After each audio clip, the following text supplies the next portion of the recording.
parts of Northern Ireland later on into the afternoon, and that cloud will steadily move north and eastward, so even those places staying dry across the east will start to see some hazier sunshine. Temperatures still could reach 23 degrees across the east, but mid-teens across the far west, and it certainly will be feeling much cooler with the cloud and with those showers around as well. Heading through Saturday evening, though, so a fairly fine evening again across the far southeast, but we do have further showers which will push up later on through this evening as well. Showers and fairly cloudy across parts of Wales, and this frontal system arriving into Northern Ireland later as well. Further showers across Scotland, and we will see some fairly dry weather across Shetland until the early evening, when we do see further showers moving across as well. So across the UK through Saturday night, we will see further spells of rain steadily moving their way eastward. Some of these could see longer spells of rain for a time, particularly across the northeast England and into parts of Scotland. And that rain could just linger on into the early hours of Sunday, taking a little bit of time to clear here. Elsewhere, though, underneath the cloud, particularly across southeast England, temperatures are going to be much milder than of late. But further west, with that cooler air, Northern Ireland seeing a fairly chilly start to the day. And in the cold air, there could still be some wintry showers over northern parts of Scotland, and there will be a scattering of showers and fairly widespread cloud through the day on Sunday. Still going to be a few brighter spells around, but it's certainly going to be feeling a lot different than it has the last couple of days. Temperatures warmest across the southeast into the mid-teens, but across the west, barely just getting into those double figures. A positive outlook through the night will power through to a bright day ahead. Boxed Home Battery Storage, sponsors of weather on GB News. Courtesy of Marquis Leisure, you could be driving away with this brand new Elnag Baron 560 motorhome. It comfortably sleeps 4, comes with sky roof, integrated kitchen and bathroom, and is worth over £67,000. And that's not all, as we'll also give you a further £5,000 in tax-free cash to make sure that wherever this motorhome takes you, it takes you there in style. For another chance to win the lot, text WIN to 63225. One entry costs £2.50 plus one standard network rate message, or text BONUS to 63225. 5 entries cost £5 plus one standard network rate message. Go to gbnews.com/win. Entries start at £2.50. Call 0903 686 3232. Calls cost £2.50 plus your network access charge. Or post your name and number to GB13 PO Box 8690 Derby DE1 9TT. UK only. Entrance must be 18 or over. Lines close at 4 p.m. on the 6th of June. Please check the closing time if listening or watching on demand. Good luck. GB News Breakfast, every day from 6 a.m. Well, isn't it sending the wrong message to young workers who think that it would be all right to turn up drunk to work, or actually just ring up and say, I'm not coming in today because I'm drunk? That's no way to build a career, is it?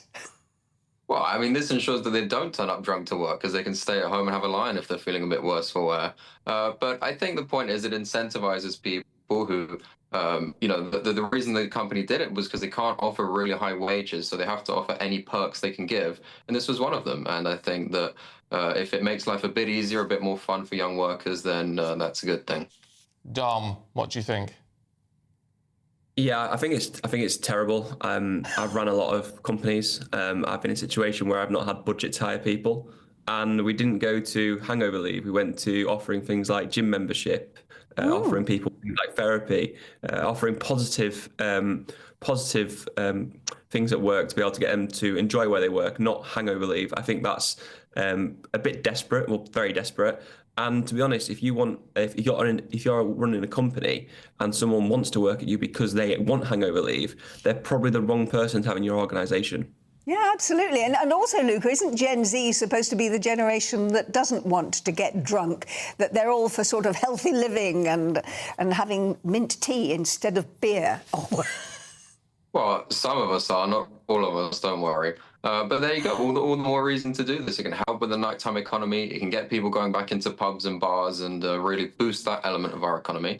And as you say, many people won't want to take it anyway. It's an optional thing. It's not like you have to go out and get drunk every evening if your company has such a policy. No, but what about having a responsible attitude to work? The People's Channel.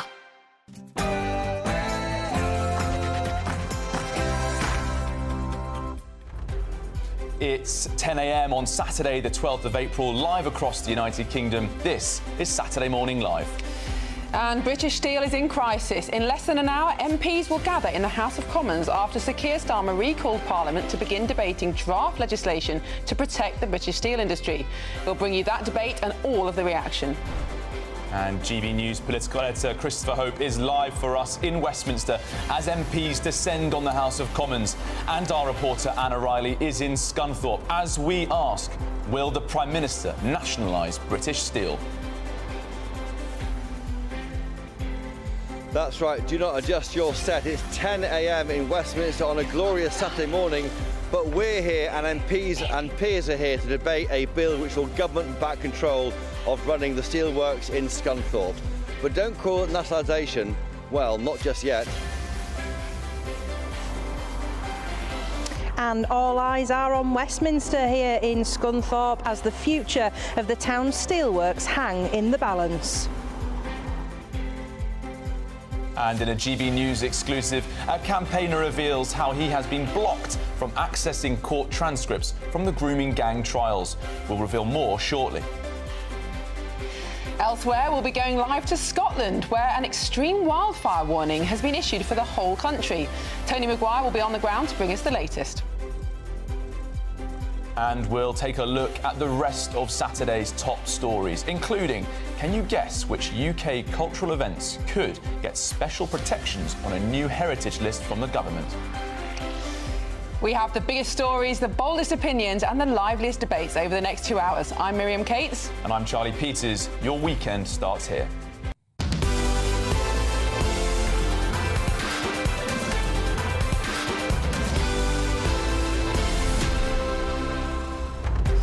Well, it's been another very busy week, hasn't it, Charlie? We're going to be focusing on steel a lot this morning, but also there's been huge global economic turmoil with Trump's tariffs, him changing his mind, he's rowing back on tariffs for other countries, but still now focusing on China. So huge amounts been going on. Yeah, and they're calling it the art of the deal, isn't it? To put all that pressure on everyone, then pull out last minute. I have to say, lots of people not necessarily seeing that as the wisest form of statecraft in American political history, but it has certainly been exciting seeing the live tracker of all the global markets fluctuating with the mere language that everyone uses. Absolutely, and of course China has been in his sights for a long time. I think a third of the US trade deficit is because of a trade deficit with China. So big pressure on Trump to reshore American manufacturing, to bring back jobs to those working class communities that voted for him. But will it work? Will the inflation just be so enormous that people lose faith in him?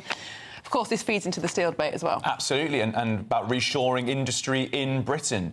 Is it a start for a new debate about energy? Can we afford to make our own produce? Can we afford to really take control of our own manufacturing industries? And steel really at the forefront of that discussion. And of course, we want to include you in all of the coverage today, all the discussions we're having. So please do get in touch at gbnews.com/your say. Well, in less than 1 hour, MPs will gather in the House of Commons chamber after Sir Keir Starmer has recalled Parliament from the Easter recess to debate draft legislation to protect the British steel industry. Now, in an unprecedented move, Sir Keir Starmer has recalled Parliament on a Saturday following warnings that a Chinese-owned plant in Scunthorpe is under threat of closure, which could put thousands of jobs at risk. Well, Minister for Industry Sarah Jones had this to say earlier. We have been in negotiations with the owners of British Steel for many months, acting in good faith. We put together what we thought was a very significant, very generous proposal where the government would invest alongside the owners of British Steel to secure the future of Scunthorpe. That offer was rejected.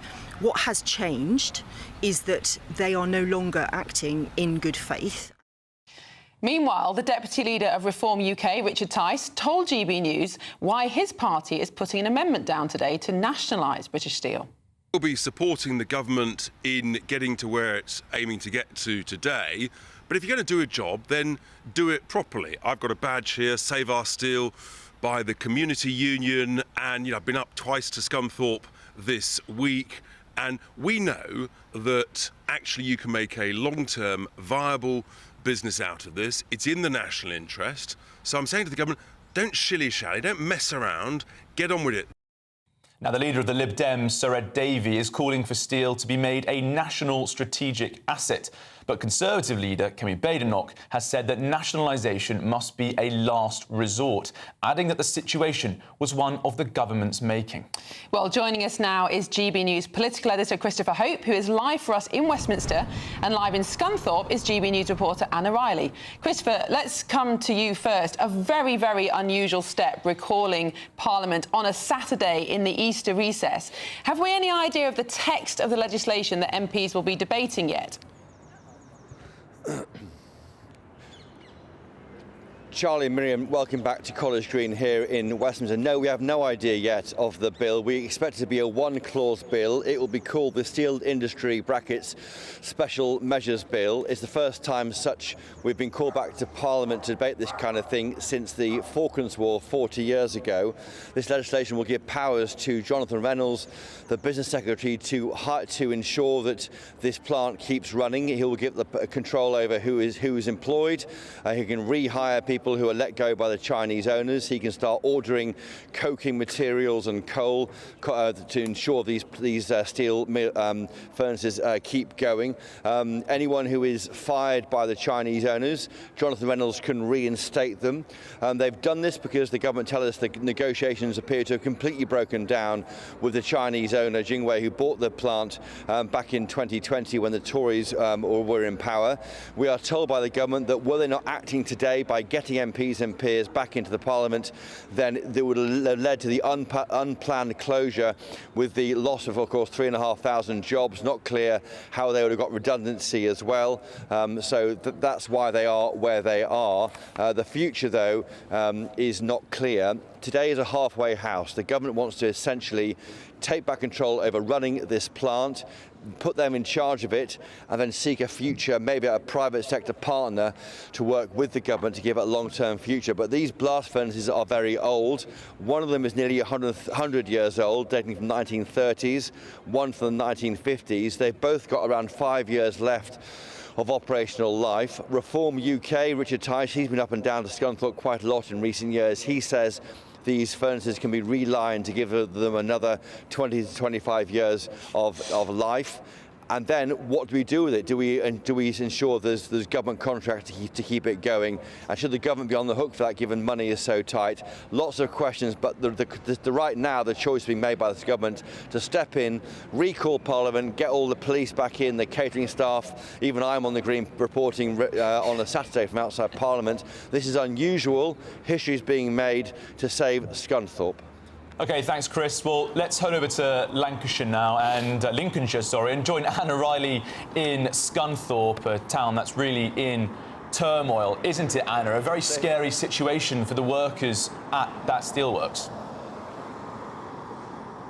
It certainly is, Charlie. Yes, 2,700 jobs are at risk, and it's an impact on the wider economy here in Scunthorpe as well. Many businesses rely on trade from the steelworkers to survive, and I've been out speaking to people in the town, and they've told me just how ingrained steel is in Scunthorpe. People say that it's in their DNA. It goes back generations of families that come and work at this steel plant. And for them, there's concern as to how they're going to feed their families if they can't keep going to work. And there's a concern as to what happens to Scunthorpe, what happens to the wider job market. People have said that it's been 160 years here that the steelworks have been going, and there's a lot of worry for the future of the town. And it's also wider implications as well for our nation. We know that 95% of the rail network's supplies of steel come from this plant here in Scunthorpe. We know that the government's saying at the moment it wants to put more money into defence spending. Well, that comes from steel plants like this one, as well as larger construction work. So there's certainly that local issue of people here concerned about their jobs, concerned about the future of the town, and the national implications as well if we have to go and source steel from elsewhere if this plant was to close. We know that 6 months ago The plant in Wales, Port Talbot shut down, and this is now our only remaining steel plant in the UK that can make virgin steel. If we were to lose it, we would be the only G7 country without the capability to make its own steel. So certainly a lot of concerns here in the community. There is a sense of positivity, though, that the Parliament has been recalled today. A lot of people in the town looking out to see what decisions are going to be made by the MPs later on this morning. So certainly people waiting here with bated breath as to the future of this steel plant here in Scunthorpe.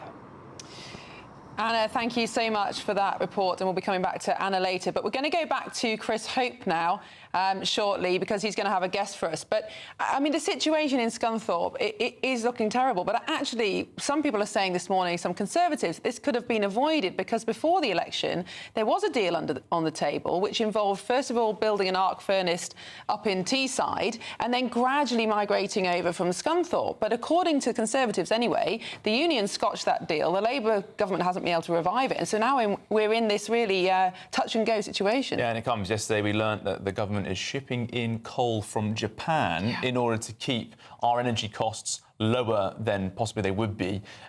Really quite a disastrous situation. Lots of questions for the Conservatives to answer on how they let the energy situation get to that state. And also, I think we're all focusing on steel at the moment, of course, but there will be big focus on Ed Miliband and his project for net zero. But let's go back to College Green now and rejoin Christopher Hope, who's joined by Sir Edward Lee.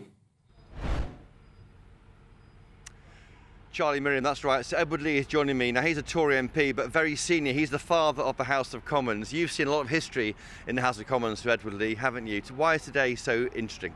Well, it's really interesting, particularly for me, because I represent Gainsborough, which is a neighbouring constituency, and my own constituents work there. But it's interesting because it's the first recall of Parliament since, on a Saturday, since the Falklands War, which was actually the year before I was elected to Parliament in 1983. And you normally only have a recall of the Parliament when you're actually bombing Iraq or a member of the royal family dies, so it's a significant occasion. But it's very important nationally because keeping our steel going capacity going is absolutely vital. And you're speaking in the Commons. How long will today last for? Of course, these bills are published. We haven't seen it yet. It's published and it goes to and fro between the House of Lords and the Commons. Will it be a late night for you guys? I don't think it'll be a late night. I don't think this is going to be opposed. I don't think there'll be a vote. I am now supporting nationalisation. I think it's in the national interest. We cannot allow Scunthorpe to close. It's our last blast furnace. We should never have sold our British steel to the Chinese. We should... that was your government, Edward. Yeah, I know. Well, I criticise my government as much as I criticise the new government. We live in a new world now. The Chinese are flooding our market with cheap steel. We should impose tariffs on them. We should make Britain great again by producing our own steel, virgin steel. It's ridiculous that the government is imposing the most expensive energy costs on our manufacturers of anywhere in Europe. So let's be British, let's be patriotic, let's take this into public ownership, let's make really good quality steel. We have fantastic steel workers in Scunthorpe, and let's get on with it today. You're saying you'll vote for this bill. Have you been told what the party will do, what the Tories' 120 or so MPs will do? I very much doubt if the party will vote against it. I think it will be critical. That's absolutely their right and their duty. And frankly, they will say, and I rather agree, that these whole negotiations are being bungled. One might ask, why are we stepping in at the 11th hour? What's going on? I mean, I suspect that the Chinese have been playing the government along, and the blast furnace is in imminent danger of shutting down because the Chinese are not bringing in coal. And by the way, why are we not producing coal here where we have plenty of coal here? Why are we exporting our carbon emissions, digging up coal elsewhere in the world, paying the Chinese a lot of money? It's all completely mad. So get real, get British, get patriotic, keep our steelworks going, and stuff the Chinese. Well, there we go. That's the Sunday Say manifesto for change. Just finally, Sir Edward Lee, the history of this place. You know, you're the longest serving Conservative MP. You just beat Jeremy Corbyn, I think, because you were the first to sign the book back in 1983 when you arrived as a new MP. What's it like? Will it be a moment? Will it be interesting? How many MPs will be here? What will it be like in the Commons later when you're there at 11 o'clock? I don't know how many will turn up. I was in the Council of Europe actually speaking on this subject. I got back in late on Thursday. I drove up Jurgen's surgery yesterday, and then unbelievably, we were only told about this at 3:30. So I got in the car last night and drove back again. Well, on GB News, we told you about it at 2 p.m. We broke the news on GB News at 2 p.m. You should watch GB News, Edward Lee. Oh, well, you're always ahead of the game. The best TV channel in Europe, indeed in the world. Yeah. But it'll be interesting in there, won't it? It'll be a bit unusual sitting. No one's quite clear what to do. I was here for the debates over Brexit, and that was quite dramatic. But there's no real tension here. This bill will go through, won't it? It's more the history being made as well. Yeah, it's history being made. I don't think there's any real tension. The opposition will do their job.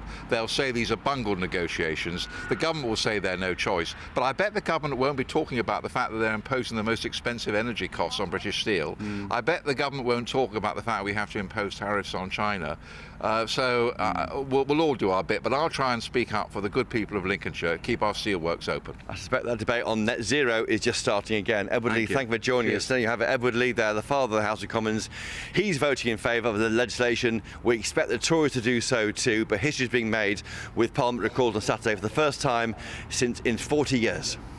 Thank you, Christopher. And we understand that the Prime Minister has just left Downing Street, travelling to the House of Commons for this historic debate. He's leaving at the door of number 10 now. He'll be travelling the short distance down Whitehall to the Houses of Parliament.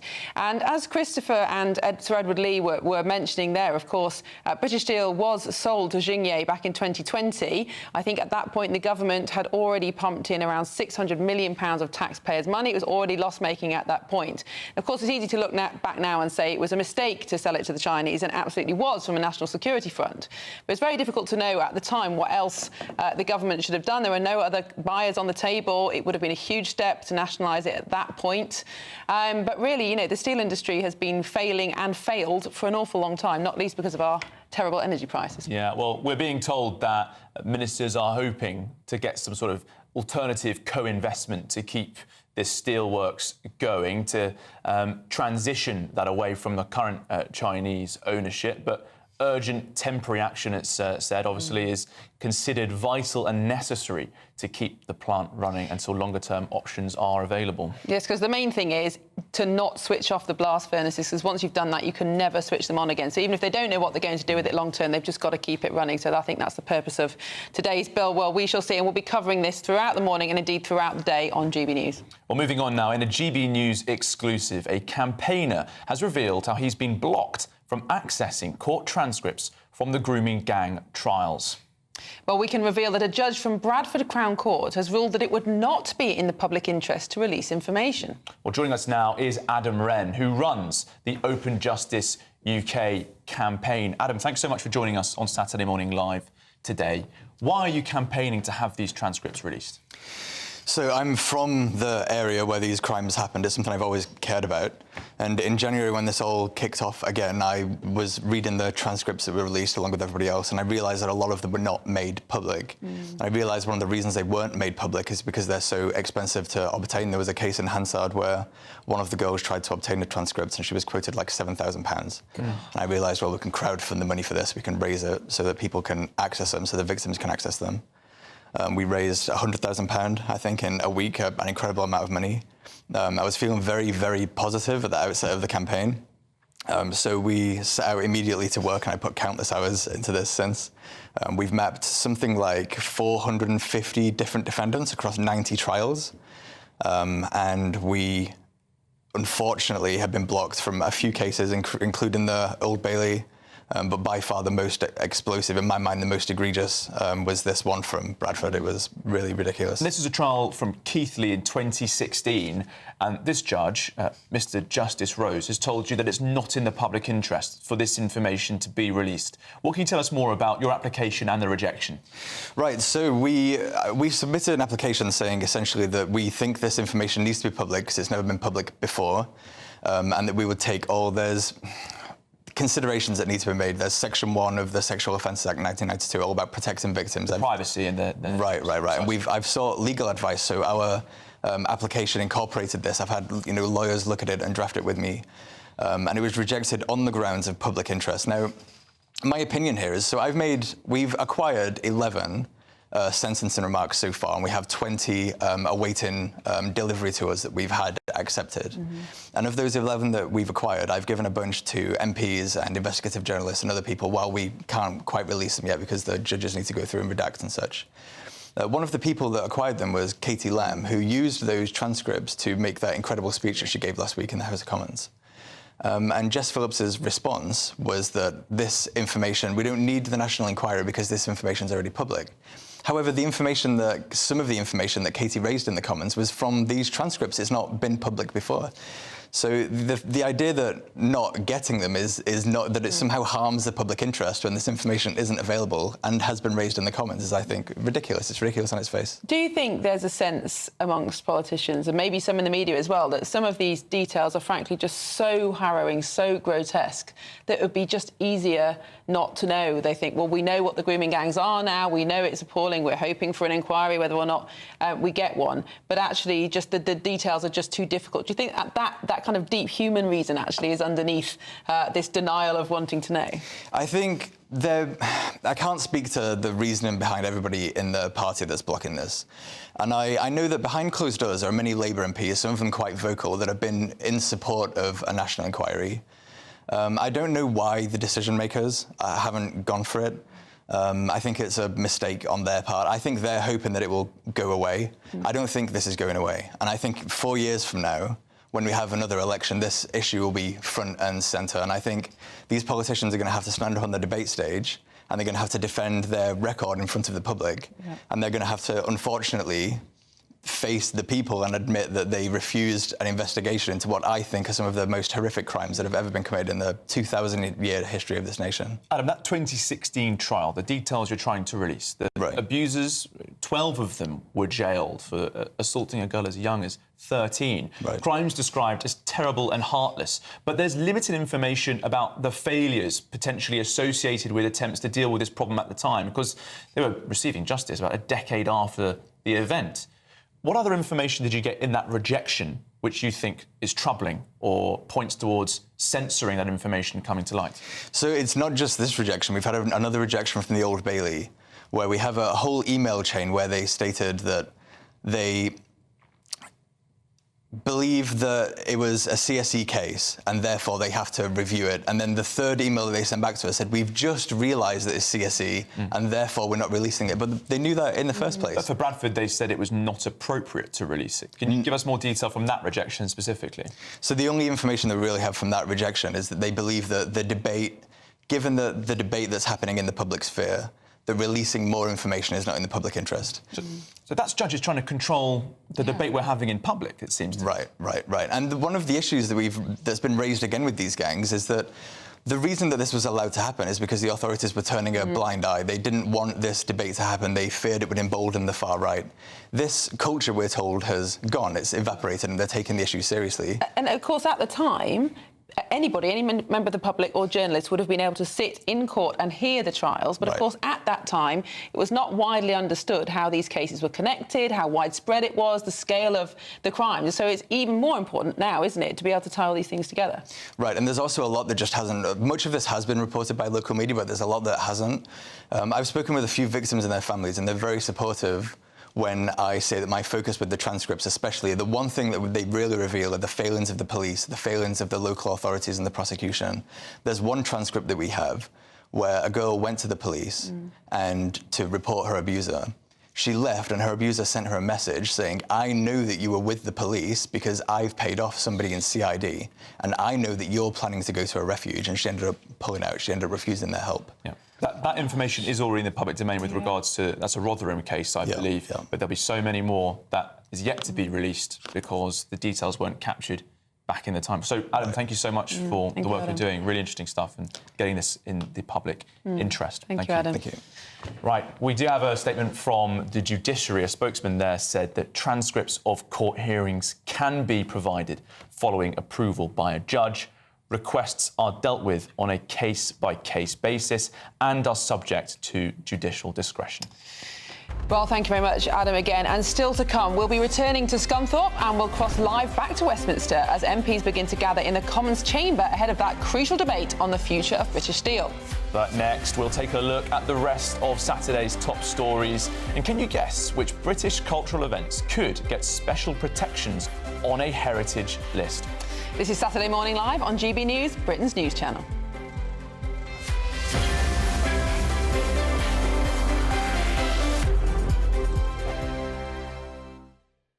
We're proud to be GB News, the People's Channel. And as you know, we always love to hear your views. Now, there's a new way of getting in touch with us at gbnews.com/yoursay. By commenting, you can be part of a live conversation and join our GB News community. You can even talk to me, Bev Turner, or any of the members of the GB News family. This is Britain's Newsroom, where your voice matters. It's just astonishing. With expert analysis and honest opinion, we don't just keep you informed. We bring you unique perspectives you won't see anywhere else. Can't argue with any of that. When the news happens, it happens here. On Britain's Newsroom, weekdays from 9:30 a.m. Only on GB News.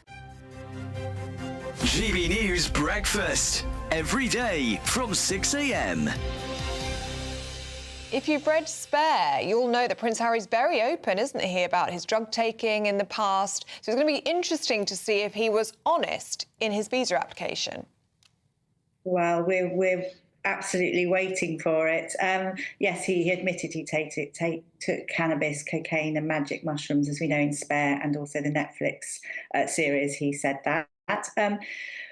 There's been so much talk about it, and obviously Judge Carl Nichols originally said he refused to release any footage, saying that he, basically because of Prince Harry's privacy.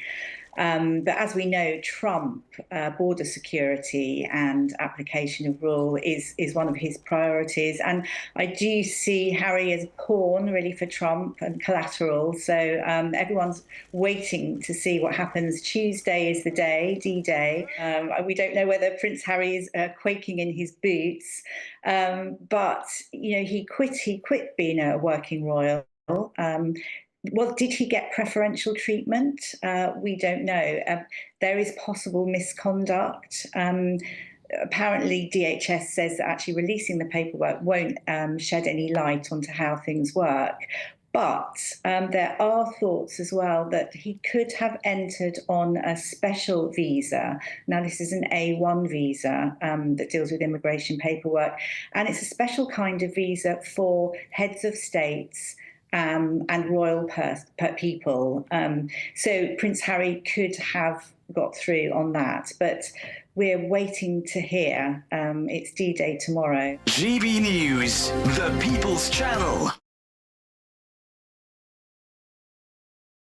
Headliners on GB News 11 p.m. every night. It's got 3 top comedians going through the next day's newspapers so you don't have to read them, which is great. That's a good point. He's lying. Maybe he's not lying. That's Headliners every night from 11 p.m. and 5 a.m. as well on GB News, Britain's news channel.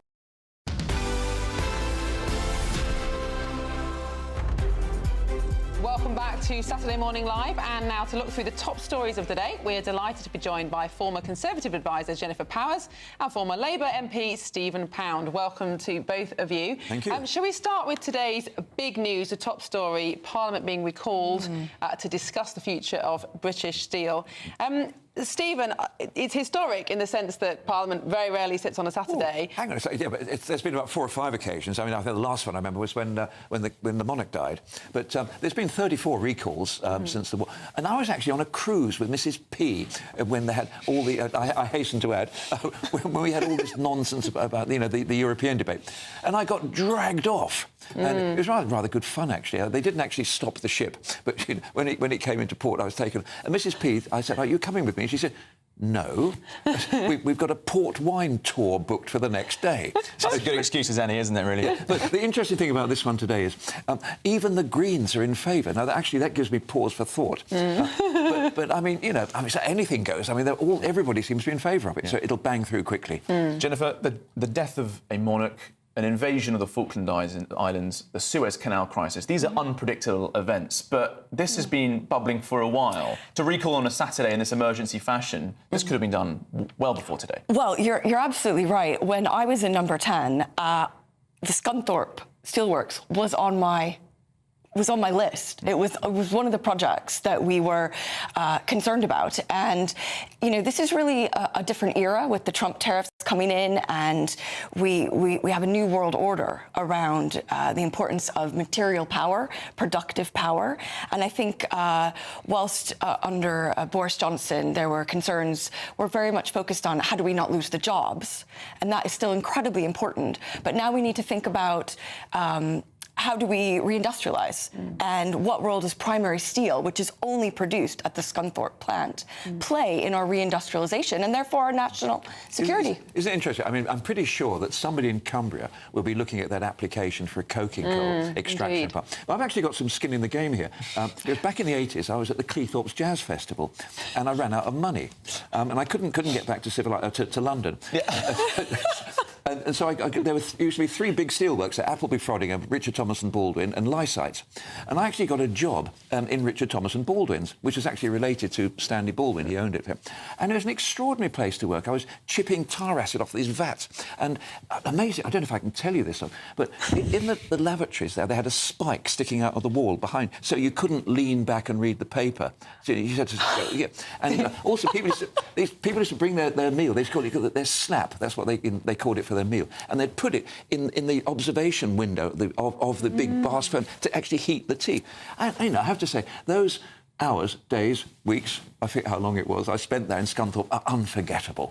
But the reason that it's come to a head is obviously it's China. very interesting in the sense that of the tariffs and the global economic situation. But really, the reason it's urgent and the reason Parliament's sitting on a Saturday is because unions have reported that Xingye have stopped buying in the stock that they have to feed into the blast furnace. And if they don't continue that, it will be turned off and then it's all over. So that's why it's urgent, isn't it? Well, I say somebody from Sheffield knows a great deal about this. Once you power down, it takes you months to actually power up. And tens of millions of pounds. And precisely so. But look, I think we're the only one of the G7 countries which doesn't have a domestic steel. But one of the reasons for that is we have the highest energy prices. And isn't the problem, Jennifer, that even if it is saved, even if the jobs are saved, even if we carry on producing steel, it's the same situation, the same circumstances, the same conditions that have brought steel to its knees over the last 20 years? Well, absolutely. And we have, as you rightly say, the highest industrial energy prices in the entire world. There is no way that steelmaking or manufacturing overall can be competitive with the rest of the world. And what's more, how, this big push by the last government and this government to convert these blast furnaces to electric furnaces, well, that's a real problem because the amount of electricity they would need is the same as a small city. And also the technology in order to make this high quality primary steel, you can't do it very easily. It's not a very, it's not a very well evidenced technology yet. So we're really putting our national security at stake if we continue with these plans to electrify the furnaces. Jennifer, are we seeing here the ideological commitment to net zero colliding with a bit of reality? I couldn't have put it better myself. I think what we are seeing is the ideological commitment to blind privatisation colliding with reality. I think it's a different era. I mean... but it was wrong then and it's wrong now. Well, I think, a couple of years ago, as I said, it was very much about how do we protect the jobs and how do we protect industry. And there was no thought given to the fact that you ultimately have to take choices. Do you want to reindustrialize or do you want net zero? Because fundamentally, these things are incompatible. It was wrong because to sell it to a Chinese owner who we know are trying to build a similar plant in China and actually tempt some of the expertise away from Scunthorpe to China. That's why it wasn't in our interest, apart from the fact that, also... No. But also, I mean, it actually sticks in my throat that, we have Electricité de France and German power. So, our utilities are owned by European companies. That absolutely sticks in my throat. But Jennifer makes a very important point about the primary steel. Because this is, in Port Talbot is actually basically a scrap metal recycling process, which is fine in its way, but it is not primary steel. Now, your point about the energy costs, I don't think this is a net zero issue, in all honesty, because if the state ultimately does take control, the state will set the tariffs for it. It's a net zero clearer Sorry to issue, use because the we word wouldn't be tariff. trying to shut down the blast furnaces and replace them with electric arcs if it we had wasn't for cheaper net energy zero. and we had- And instead, we import Chinese steel, which has double the carbon footprint, and guess what? Is made in the blast. Continue this debate shortly, I'm sure, but before we do so, it's time for our Great British Giveaway, because it's our biggest prize to date and your chance to enjoy as many getaways as you like in your very own 4-berth motorhome worth over £67,000. And that's not all. As well, we'll give you £5,000 in cash too. So do you want the chance to become our biggest winner to date? Here are all the details you'll need. You could be spending your summer in style on the road in this brand new Elnag Baron 560 motorhome, courtesy of Marquis Leisure. Imagine the fun you could have in this luxurious home from home worth over £67,000. It sleeps 4, comes with integrated kitchen and bathroom spaces, and comfortably has space for all the family. And if that wasn't enough, we'll also give you £5,000 in tax-free cash to make your next getaway a great one. It's our biggest prize package ever, and it could be all yours. For another chance to win the lot, text WIN to 63225. One entry costs £2.50 plus one standard network rate message, or text BONUS to 63225. 5 entries cost £5 plus one standard network rate message. Go to gbnews.com/win. Entries start at £2.50. Call 0903 686 3232. Calls cost £2.50 plus your network access charge, or post your name and number to GB13 PO Box 8690 Derby DE1 9TT. UK only. Entrance must be 18 or over. Lines close at 4 p.m. on the 6th of June. Please check the closing time if listening or watching on demand. Good luck. Well, thank you to our panel, Jennifer and Stephen, and they're going to be sticking with us throughout the whole show, picking up on the different news stories. And we're gearing up, of course, to that debate in the Commons on British Steel.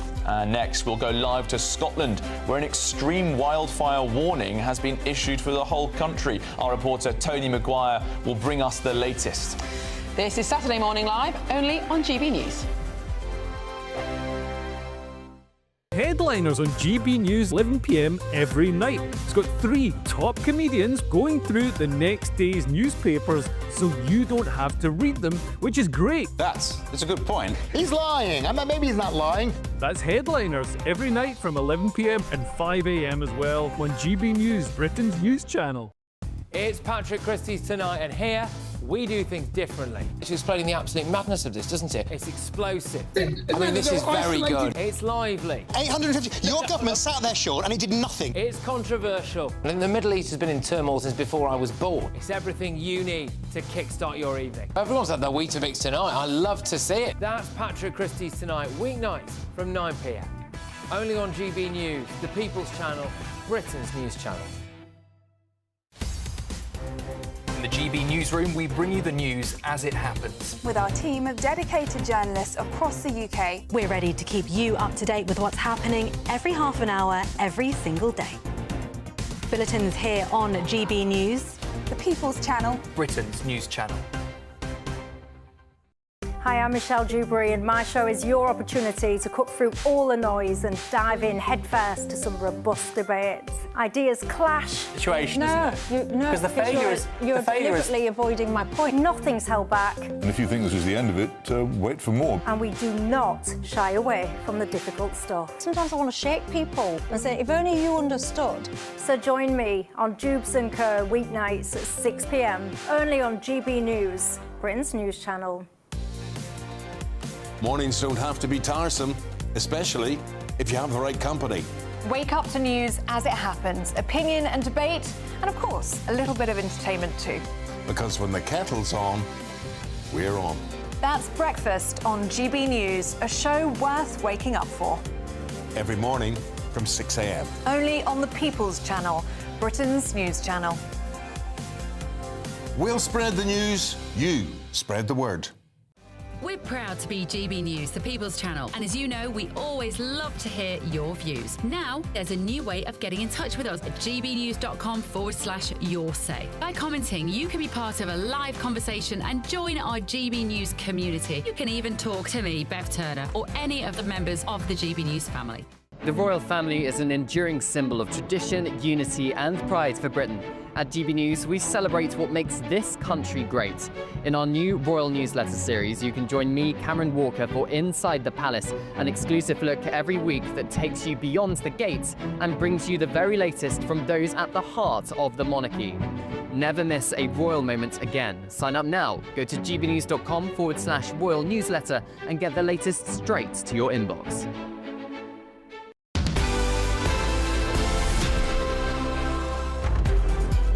Welcome back to Saturday Morning Live. And fire chiefs are calling on people to act responsibly after an extreme wildfire warning was issued for the whole of Scotland. Well, GB News Scotland reporter Tony Maguire joins us now. Tony, you've been out there for a couple of days. Good to see you're not wearing a jumper this time.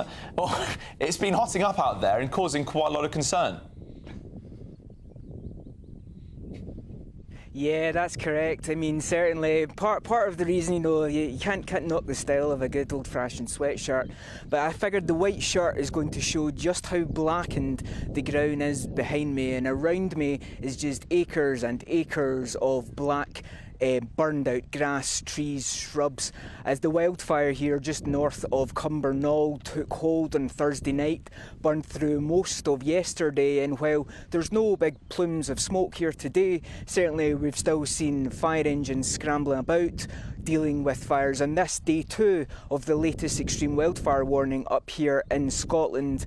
And to give you a sense of how widespread a problem this is, not just in Scotland but around the UK, this week there have been wildfires in Wales, Northern Ireland, Yorkshire and indeed all over Scotland, from the islands and the Isle of Arran up to the Highlands and Ayrshire, and of course here in North Lanarkshire as well. This is an ongoing hard week for the Scottish Fire and Rescue Service as they battle to deal with these wildfires. As many of you will know, there's very little you can really do other than make preparations to stop the burn moving too far and then waiting for it to burn out. Well, that's exactly what happened behind me. We were here yesterday and indeed we were seeing the fire as, we could actually track it moving as it was rolling over the hills, over one hill then another, half an hour at a time, and the end result is what you see behind me, just lots and lots of blackened land. Now, this is quite a large one for the central belt of Scotland. This is usually an issue dealt with by the officers up in the Highlands, but this week, and indeed for the last few weeks, we have seen more and more of these wildfires take hold, all because of this unusually hot spell for us in March into April. And indeed today the messaging from the Scottish Fire and Rescue Service is the same as it always has been. Take care when you're out having a barbecue, limit to them if you don't need to, and take your rubbish home with you, because most of these fires, they're not started deliberately like some might have you believe. Most of them are accidental, and it's due to carelessness and negligence, which is why we suddenly turn landscapes like this behind me black. Right, thank you very much, Tony. We'll come back to you later, I'm sure. But now it's time for one of our daily reflections from ministers around the United Kingdom. And here's today's message from Vicar Mark. The GB News Daily Reflection. Hi, my name's Mark and I'm a vicar of an urban church in Teesside. I wonder if you've given up anything for Lent this year. Perhaps there's something that you've been doing that you know is wrong and have decided that now is the time to kick it for good. Or perhaps a few months ago, you made a New Year's resolution to change how you acted. If you have, you'll probably have noticed that the first weeks might be easy, but then you found it getting harder and harder to keep up your commitment. It's weird, because we all want to change, but at the same time seem to find something inside ourselves fighting against that change. The Bible talks about this in the letter to the church in Rome, where St. Paul writes, that I want to do good, evil is right there with me. So what do? Maybe we double down on our commitments and this time promise to try even harder?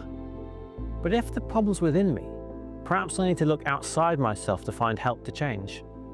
For me, I've been encouraged and helped by friends and family, but it's the promise of Jesus that he'll keep working at transforming me, even when I want to give up, that I found particularly precious.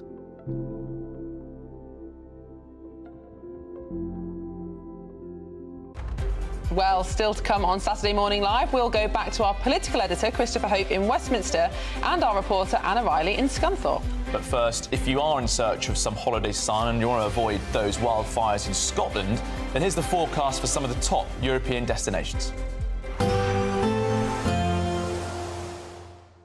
I forecast a perfect holiday in the sun.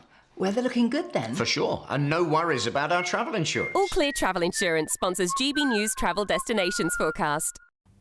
And if you're off on your holidays this week, let's check out the weather where you are. So there's still going to be a fair amount of showers across the western half of Europe. Tenerife Islands, Portugal, parts of Spain and France seeing these showers around.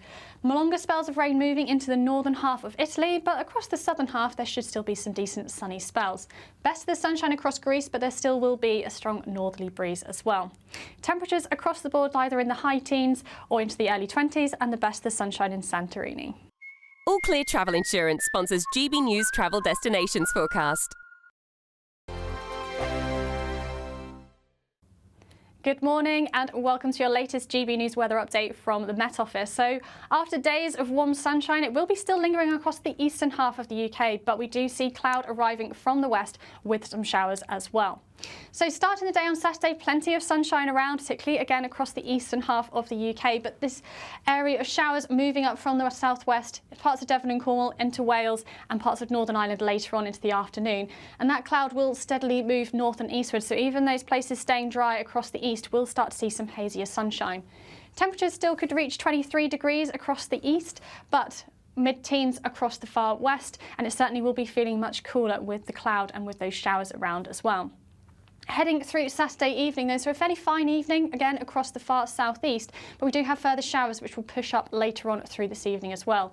Showers and fairly cloudy across parts of Wales, and this frontal system arriving into Northern Ireland later as well. Further showers across Scotland, and we will see some fairly dry weather across Shetland until the early evening when we do see further showers moving across as well. So across the UK through Saturday night, we will see further spells of rain steadily moving their way eastward. Some of these could see longer spells of rain for a time, particularly across the northeast England and into parts of Scotland. And that rain could just linger on into the early hours of Sunday, taking a little bit of time to clear here. Elsewhere, though, underneath the cloud, particularly across southeast England, temperatures are going to be much milder than of late. But further west, with that cooler air, Northern Ireland seeing a fairly chilly start to the day. And in the cold air, there could still be some wintry showers over northern parts of Scotland, and there will be a scattering of showers and fairly widespread cloud through the day on Sunday. Still going to be a few brighter spells around, but that's certainly going to be feeling a lot different than it has the last couple of days. Temperatures warmest across the southeast into the mid-teens, but across the west, barely just getting into those double figures.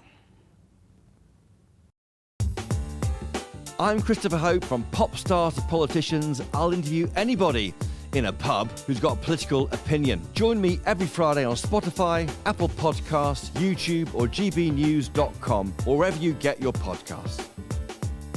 This is GB News, the People's Channel.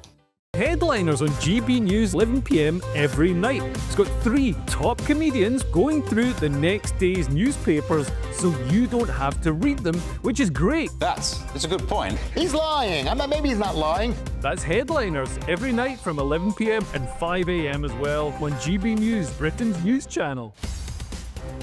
In the GB Newsroom, we bring you the news as it happens. With our team of dedicated journalists across the UK. We're ready to keep you up to date with what's happening every half an hour, every single day. Bulletins here on GB News. The People's Channel. Britain's news channel.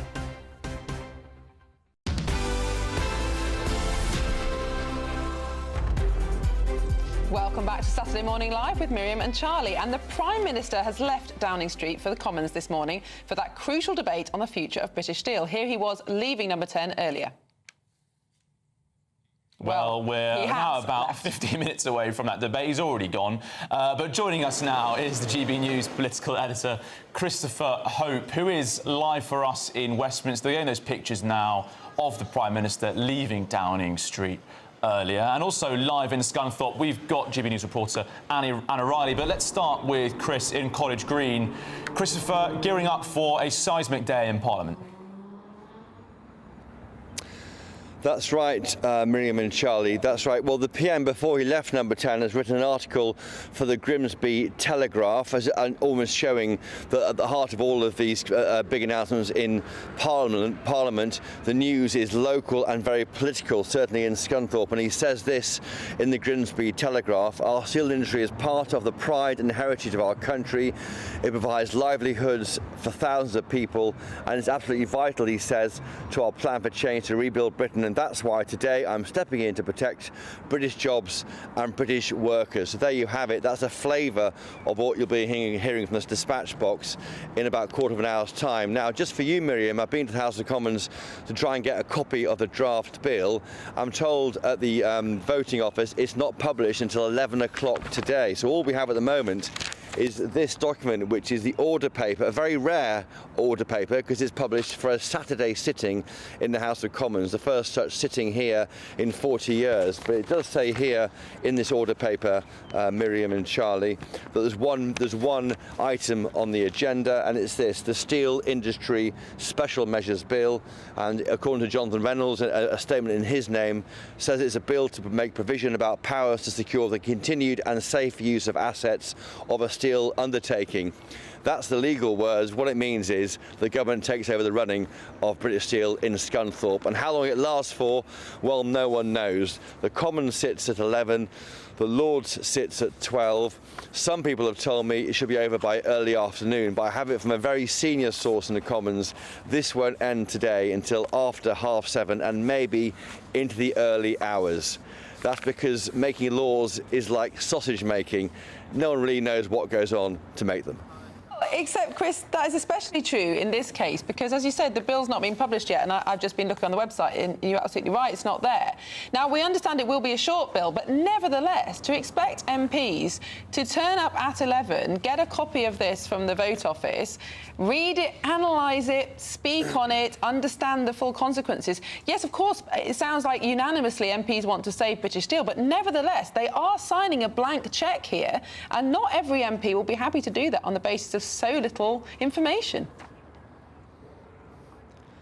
That's right. We don't know what the Tories will do. We think they'll support the idea of giving back government control, because these blast furnaces, there are two of them, they will stop work within days unless this happens, according to the government's own evidence. So that's why, yeah, they think that will happen. But yeah, I mean, Tory MPs are very grumpy. One former cabinet minister told me moments ago this is a failure of statecraft by the Labour government, and another one says the last time MPs voted on a bill legislation in the House of Commons was April the 2nd.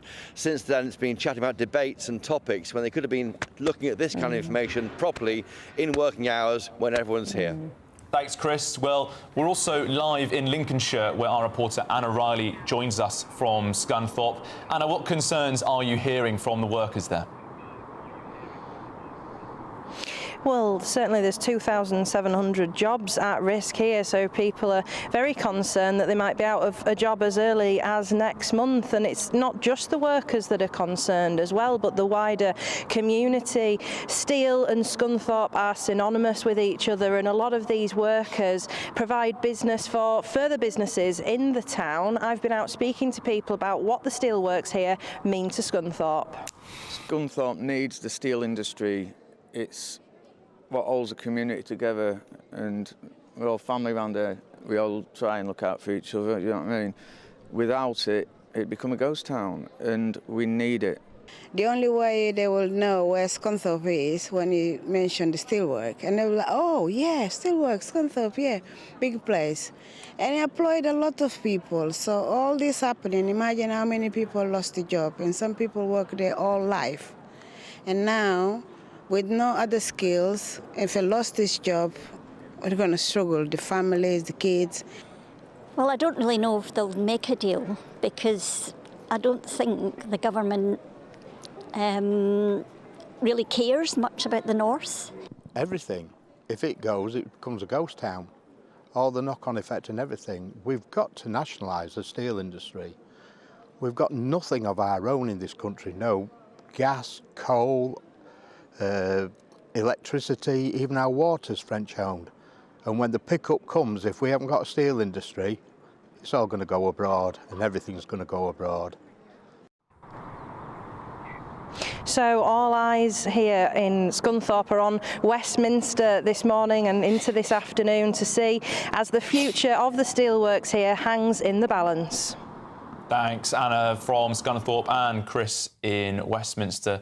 Miriam, we heard this morning that there are no private companies willing to invest in British steel. Nationalising, surely the only option here. Yes, absolutely. But under what conditions? Because they nationalise it, taxpayers' cash will be thrown to keep the jobs and keep the blast furnace going, which is good in the short term. But in the long term, unless we get to grips with our energy prices, there is no future for British steel, particularly in light of the tariffs. So I think we've got to have a whole discussion about the future of the steel industry in the UK. Yeah, well, we'll be covering that and lots more on Saturday Morning Live today. We'll be going live to the House of Commons right after this break for that debate on the future of British steel. All that coming up just after this break.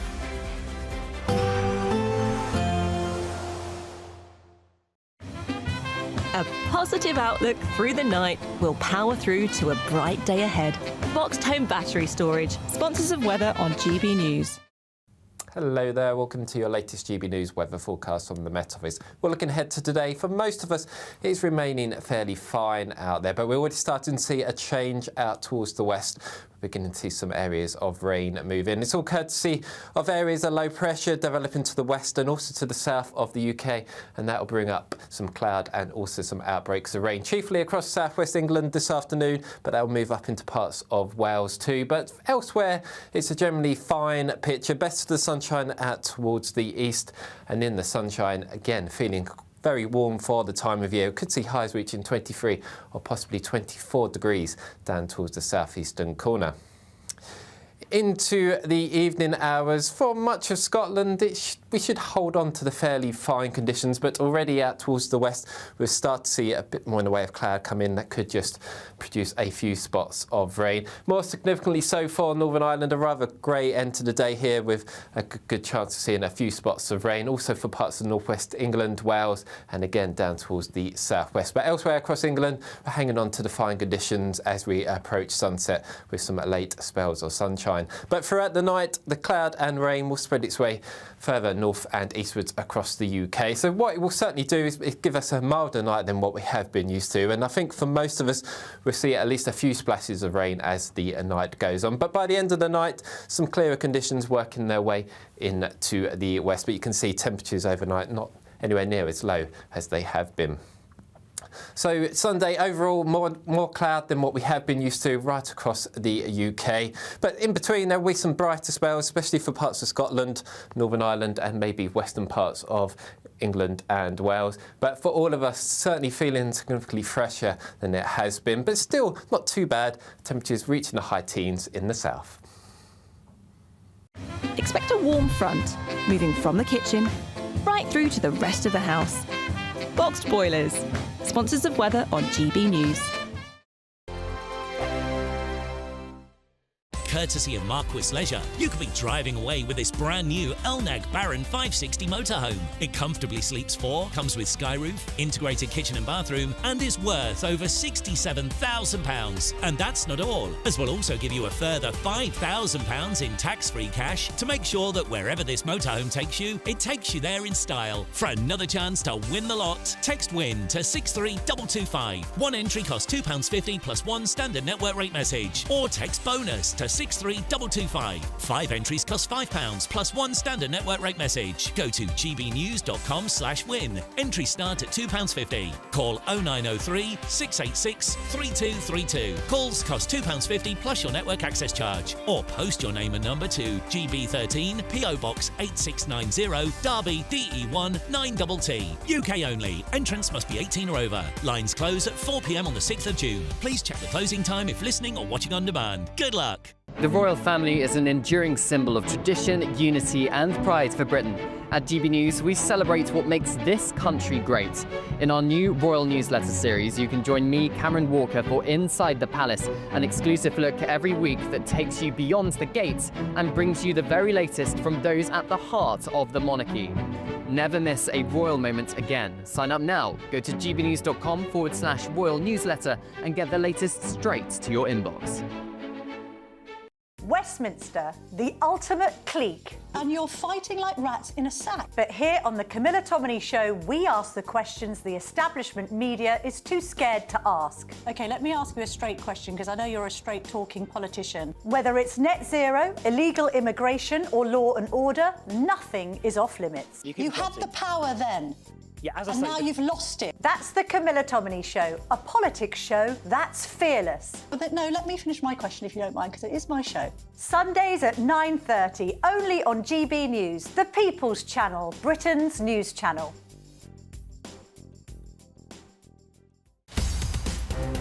In the GB newsroom, we bring you the news as it happens. With our team of dedicated journalists across the UK, we're ready to keep you up to date with what's happening every half an hour, every single day. Bulletins here on GB News, the People's Channel, Britain's news channel. Exciting news. Every Friday, my Patrick Christie's Tonight Show is going to have a twist to it. We're welcoming some special guests. You.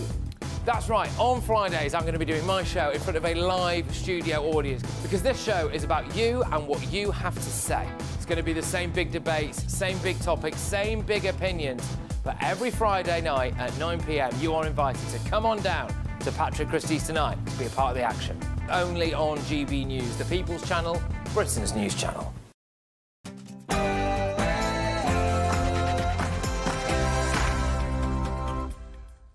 It's 11 a.m. on Saturday, the 12th of April, live across the United Kingdom. This is Saturday Morning Live. And you're joining us this morning as, in an unprecedented move, Sir Keir Starmer has recalled Parliament on a Saturday in recess for that debate on British Steel to get underway in the House of Commons. And our panel are still here. We've got former Conservative advisor Jennifer Powers and former Labour MP Stephen Pound. And we've also got the Senior Research Fellow at the Centre for Energy Policy and Technology at Imperial College, Malcolm Grimston. So welcome, all of you. Thank you for joining us. Malcolm, I want to get some insight from you on this decision, because energy is central to this decision, isn't it? And particularly the fact that we haven't got cheap energy to keep costs low to run these sorts of steelworks.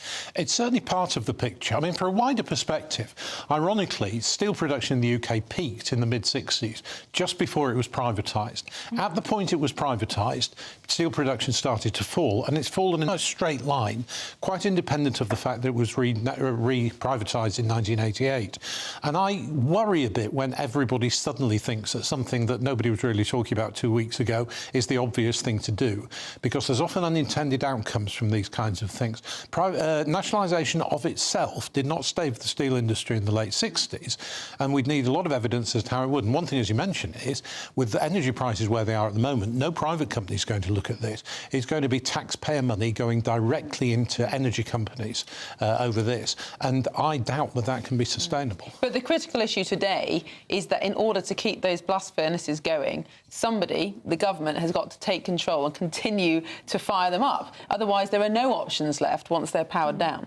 That's right, and I think emergency measures of that nature, stepping in with that. But I don't see, I mean, take an example. An awful lot of people have lost their jobs over the last 30 or 40 years. An awful lot of communities, for example, Port Talbot, the other main steel producer in recent years, have lost the issues there.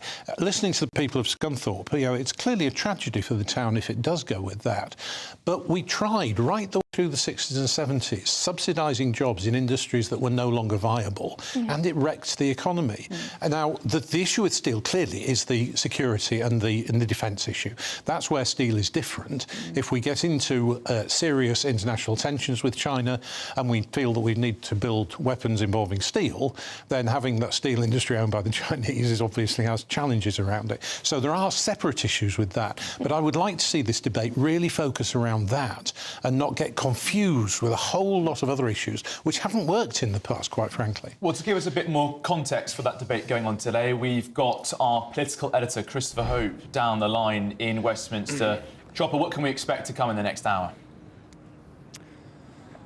That's we're having a debate. I've now got a copy of the draft bill, although it's just been published in physical form by the Vote Office in the House of Commons. It's a 10-page document which sets out the government's plans. Essentially, this bill is going to give Jonathan Reynolds, the Business Secretary, control of running British Steel in Scunthorpe. It's called the Steel Industry (Special Measures Bill). It's a halfway house to give the government literal control over this business because of a clear falling out with the Chinese owners.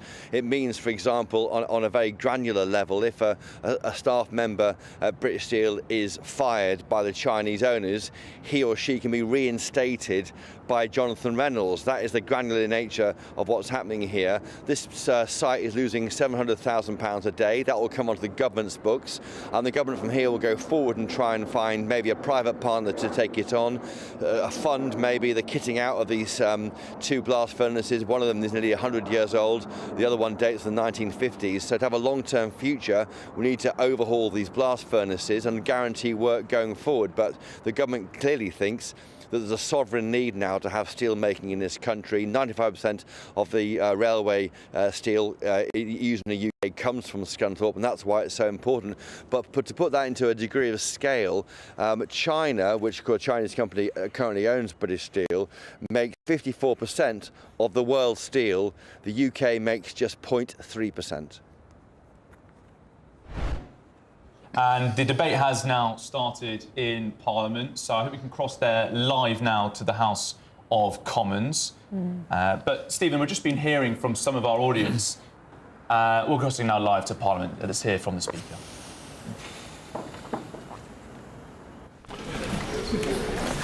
Okay. Steel Industry Special Measures Bill. Second reading what day? Today. Today. We now come to motion number 1 on the Steel Industry Special Measures Bill of the House.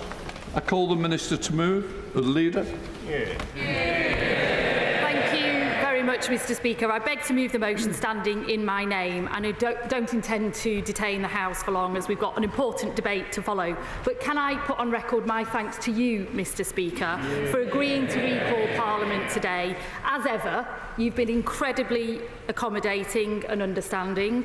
You recognise the scale and urgency of what we need to do today, and I know these are very important matters to you personally and to the House as a whole. Can I also thank the House staff, Mr. Speaker, who've responded quickly and professionally to facilitate this extraordinary meeting of the House, and to all those colleagues who are here at such short notice today. We meet in these special circumstances because the government needs to act decisively, at pace and with urgency to ensure that the steelworks blast furnaces of British Steel are maintained and kept going, saving thousands of jobs and securing our domestic production of virgin steel. The Secretary of State will shortly set out the powers he needs to do this through the Steel Industry Special Measures Bill published online this morning. If the House agrees to this business motion, the arrangements for today provide for second reading, committee report stage and third reading to be considered by this House until 2 p.m. The House will then wait to consider any messages from the Lords today before adjourning again until Tuesday the 22nd of April. I also send our thanks to members and staff in the House of Lords for recalling today. Members may be aware that the Lords sits from 12 p.m. for a take-note debate on the government's proposals before it is also expected to consider all stages of the bill today. Mr. Speaker, I hope that all members can work constructively together on the passage of this bill, and I'm very grateful to you for facilitating this important request. I hope members will agree this motion, and I commend it to the House. The question is as on the order paper. Acting Leader of the House, Alex Burker. Thank you very much, Mr. Speaker, and I associate my remarks, this side of the House with the remarks that the Right Honourable Lady has made about staff coming in today. We're incredibly grateful to them. I'm sure we're going to hear a lot about urgency today, Mr. Speaker, moving at pace and the rest of it, but the truth is that the government has made a total pig's breakfast.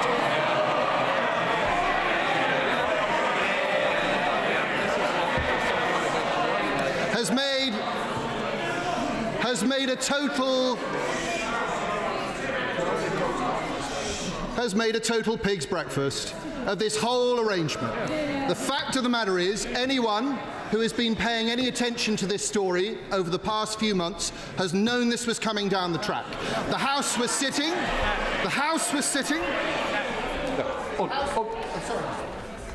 We've come back, it's Saturday. It doesn't mean it's Crackerjack Day. We're going to listen. Come on, Alex.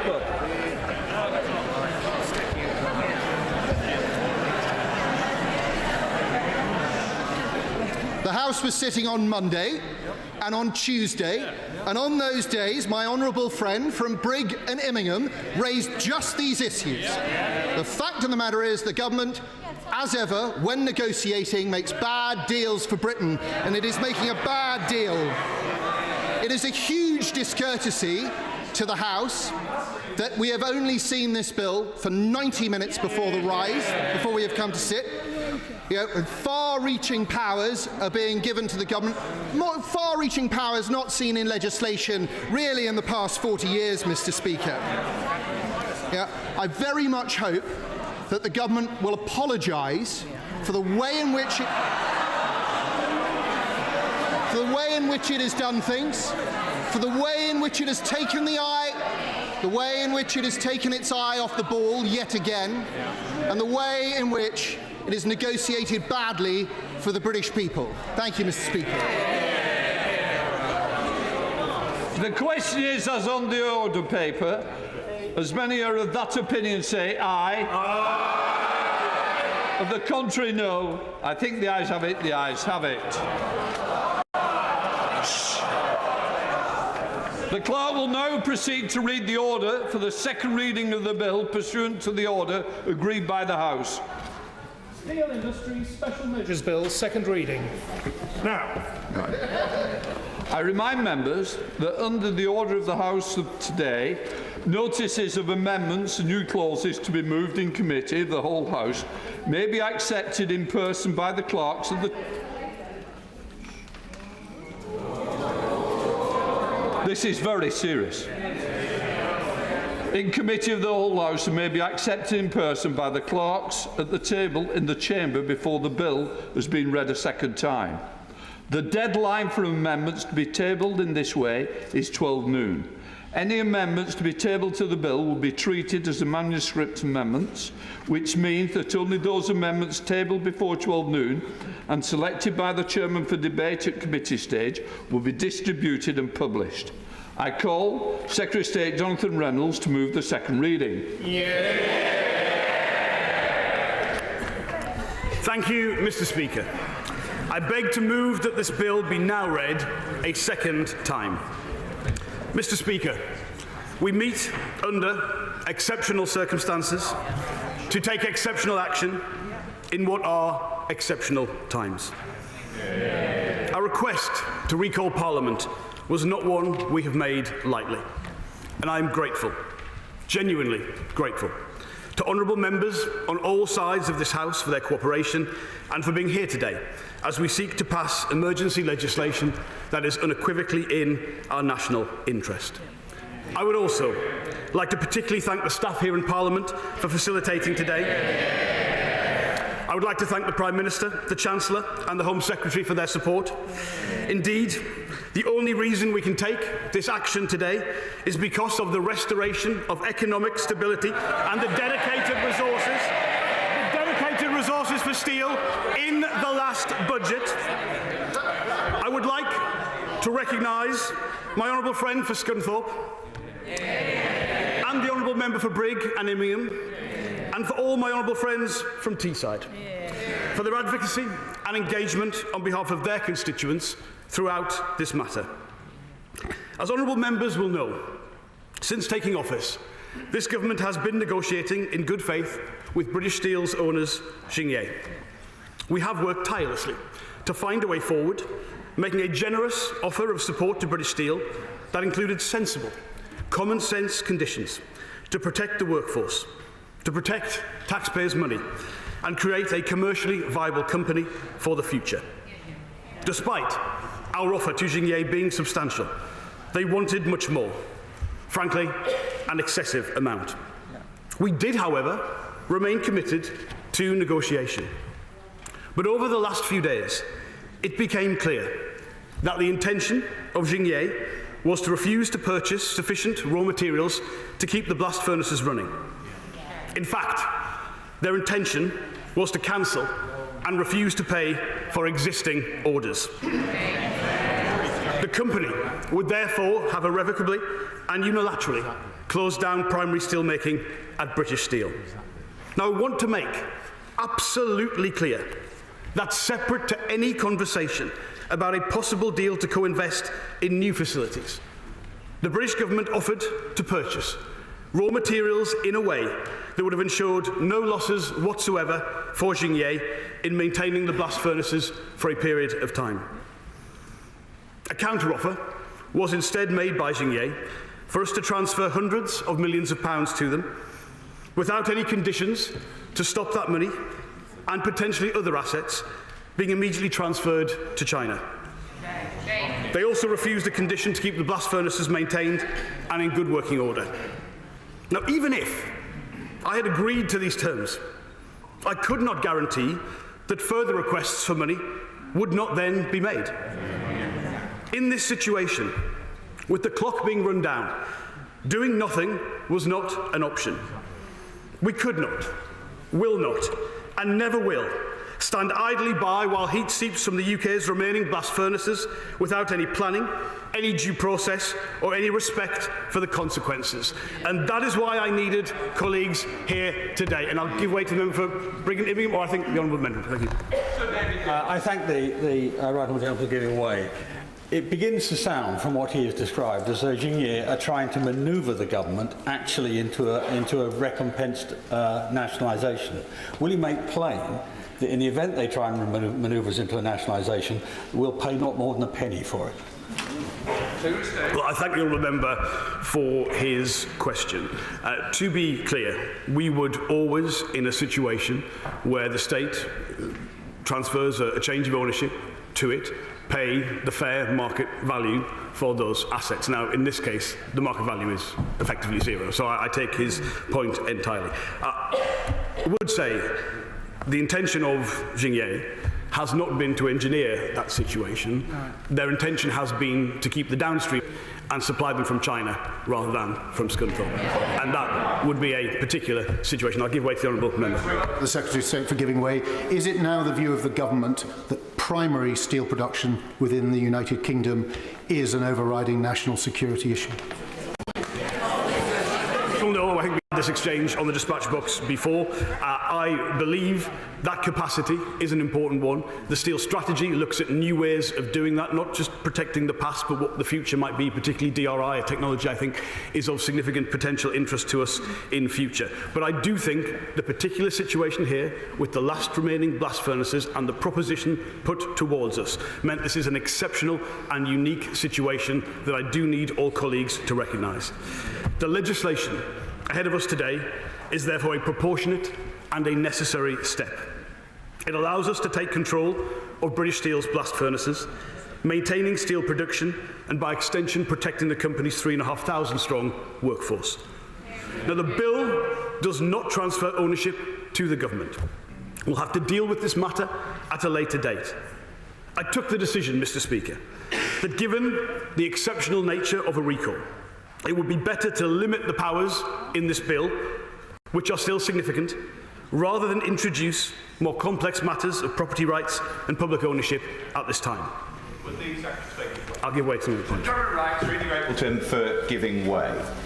He is taking extremely extensive powers for the government, applying to what he describes in the bill as specified assets. That is not, as far as I can see, limited to blast furnaces or indeed to assets required for the making of virgin steel.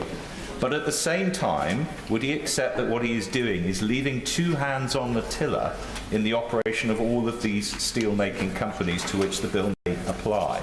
In other words, he is saying the government can direct a company in relation to specified assets, but it can do other things of its own initiative.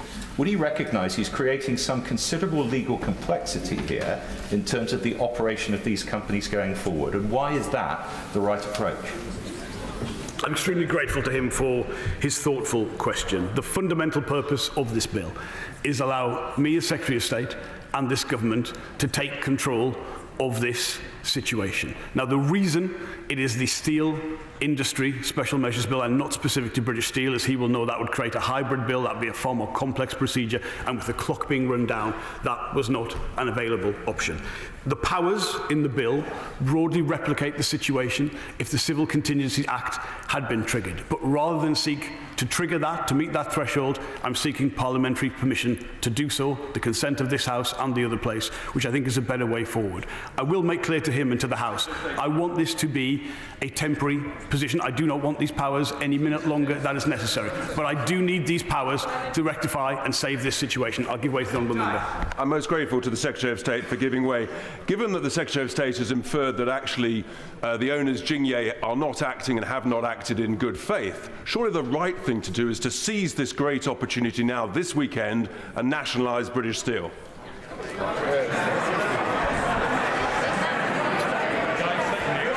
Mr. Speaker, I want to be clear that a transfer of ownership to the state remains on the table. And it may well, at this stage, given the behaviour of the company, be the likely option. But also, our aspirations for British Steel remain a co-investment agreement with a private sector partner to secure that long-term transformation. The action I seek to take today is not a magic wand or a panacea. The state cannot fund the long-term transformation of British Steel itself, nor would it want to do so. But a failure to act today would prevent any more desirable outcome from even being considered. And that is, again, why we must act today. I'll give way to my honourable friend.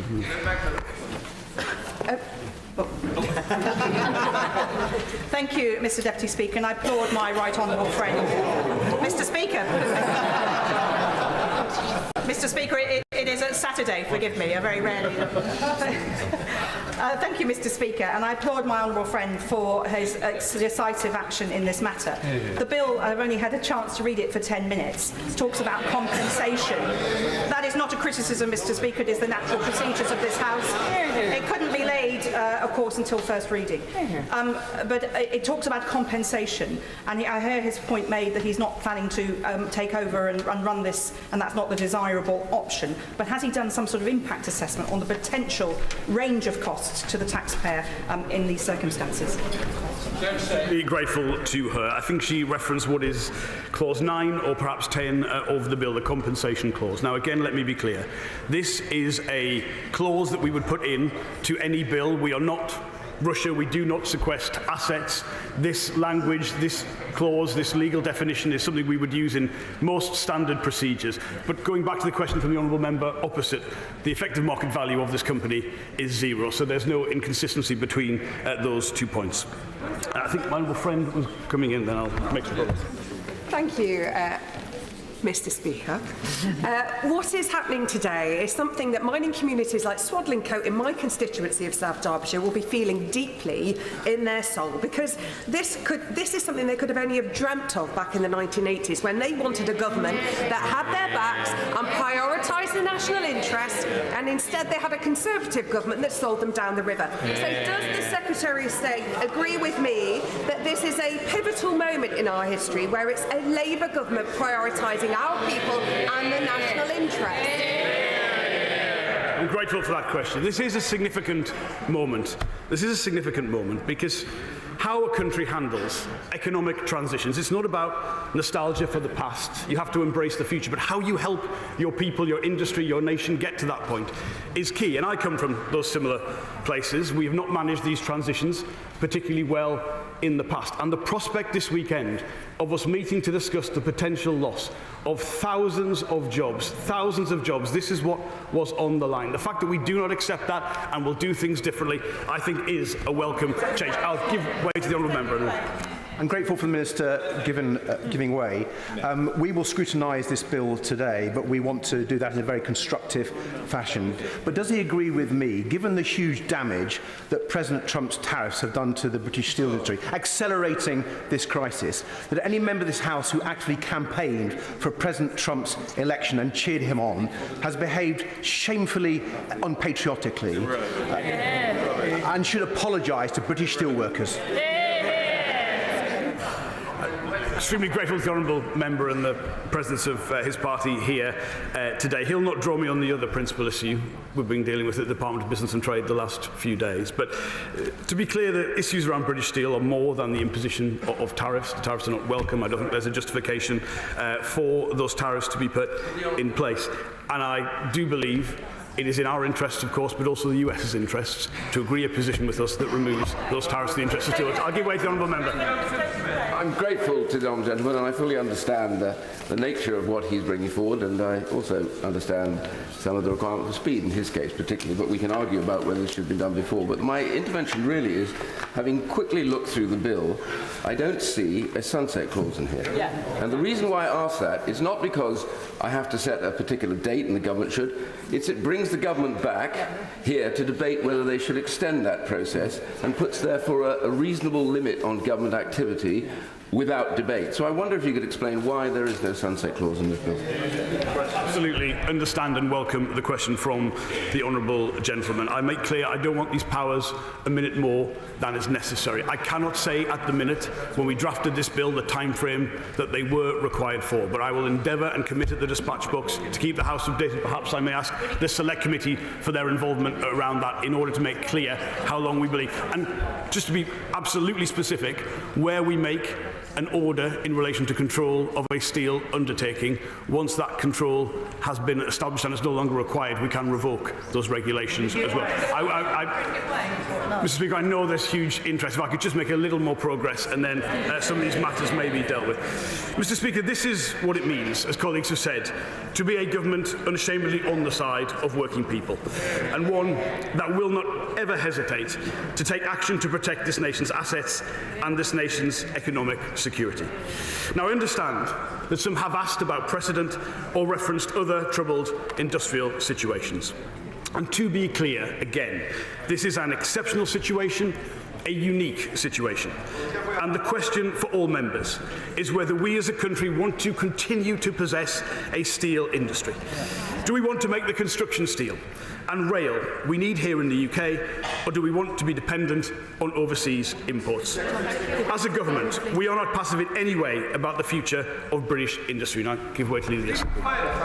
State for giving way. He's made a reference to unique and exceptional and energy transitions, thousands of jobs. In the Scottish context, many minds right now will be very much focused on the situation in Grangemouth, where we know that hundreds of jobs are going to be lost directly, thousands of jobs in the supply chain.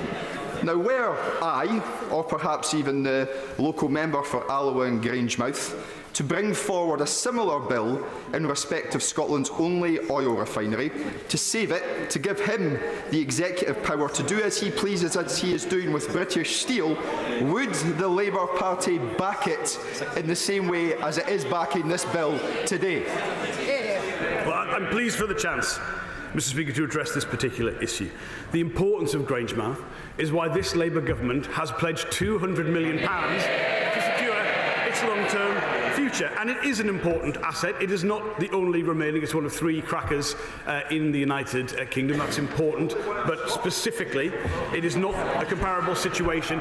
And the behaviour of the company is not comparable to the situation in this case. I also want to say to him, indeed to all members, this is why we fought and fought and fought again to secure the future of British shipbuilding by saving all 4 of the Harland and Wolff sites in England, Scotland and all that. He will know the commercial interest was not in the Scottish yards, but we held them together precisely because of that commitment to Scotland and to the Union. It's also why, within weeks of taking office, we secured a better deal for the workers at Port Talbot. So we have repeatedly acted.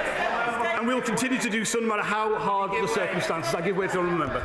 Honourable friend, does he agree with me that the failure of the Tories and the SNP to develop an industrial strategy for Scotland meant that they had no plan for Grangemouth? They knew for over a decade about the problems at the refinery and did nothing. Does he agree with me that as soon as Labour came into power, we got to work and delivered support for the site, the workforce and the local community? Well, I endorse those comments entirely. I don't believe there is a history of the SNP calling for nationalisation of Grangemouth. They were as ever on the bandwagon. I think we would all recognise they don't campaign on their record in running Scotland, they campaign on grievance. And he is absolutely right that the contrast is a Labour government in this place that is on the side of working people everywhere. One more. The Secretary of State mentioned Port Talbot, and in appreciating the unprecedented circumstances we find ourselves in today, when the government has very rightly moved quickly to safeguard primary steelmaking, the Secretary of State will be very mindful of the extraordinarily difficult circumstances the steel industry in South Wales has faced. In appreciating the £80 million fund available, can the Secretary of State make sure also that South Wales and Lamwen benefits from its share of the £2.5 billion Clean Steel Fund? Can that be at the forefront of his mind also?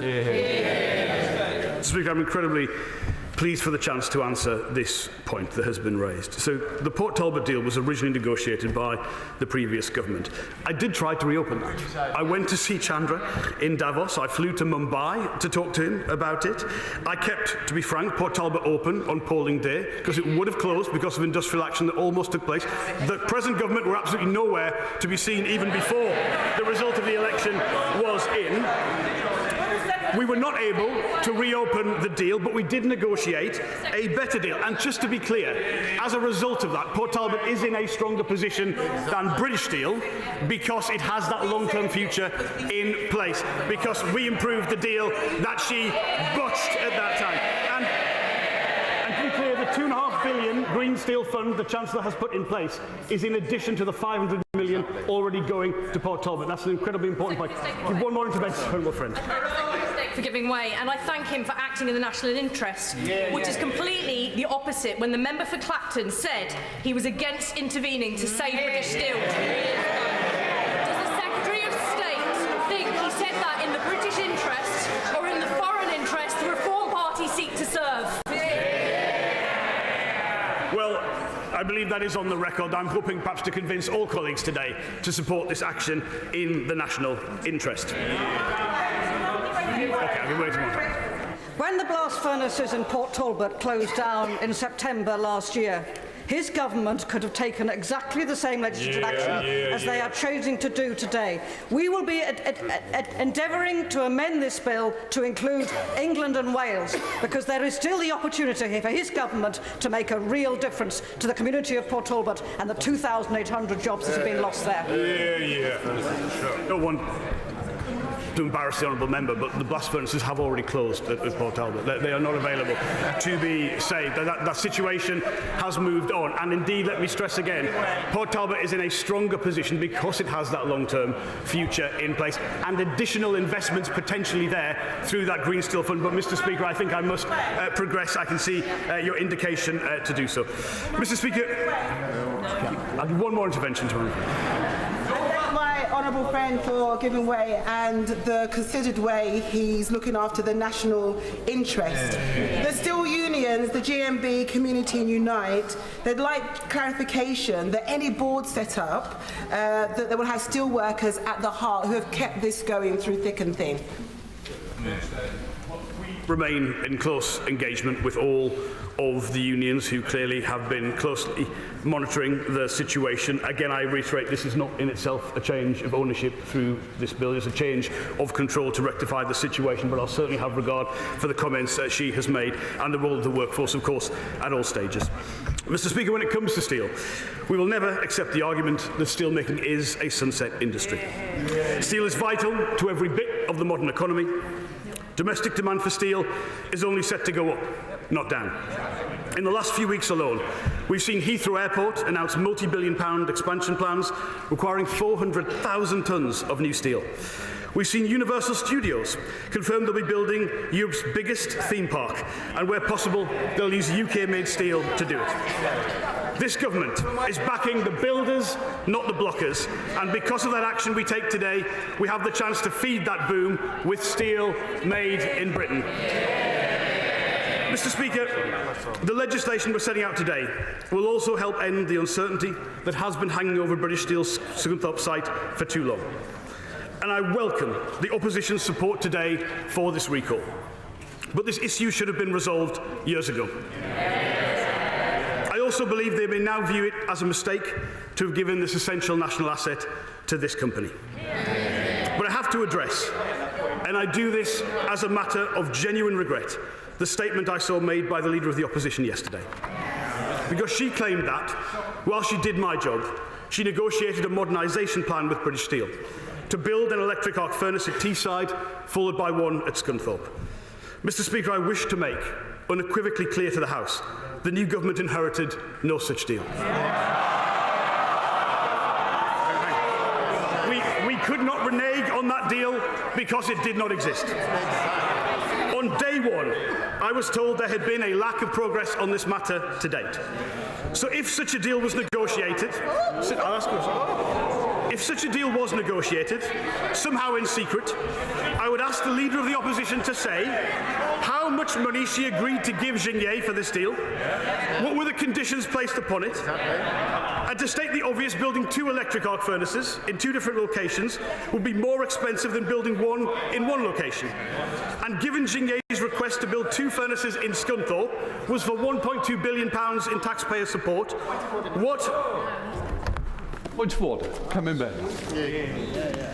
Mr. Speaker, I would like advice on how to counter the points which the Secretary of State is making, given that they are factually incorrect,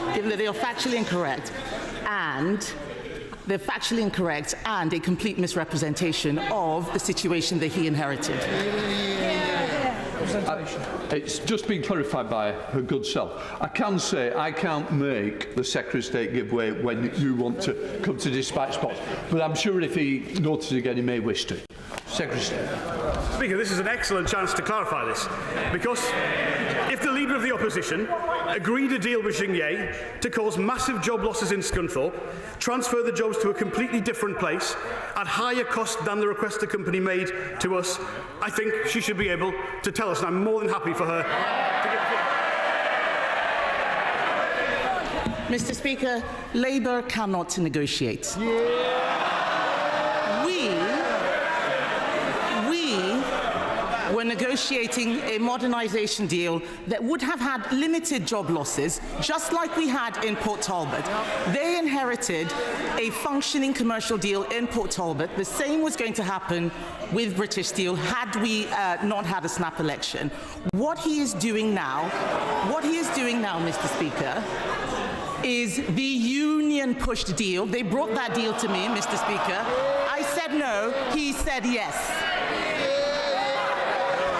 Mr. Speaker, this is genuinely revelatory. I say again, if Jingye's request was for £1.2 billion to build at lesser cost in one place, what was the sum of money agreed by the Leader of the Opposition when she was Business Secretary to build in 2 places? Give it, because it certainly wasn't in the accounts of the Chancellor. I will give that. How much money was agreed to Jingye to close the jobs in Scunthorpe?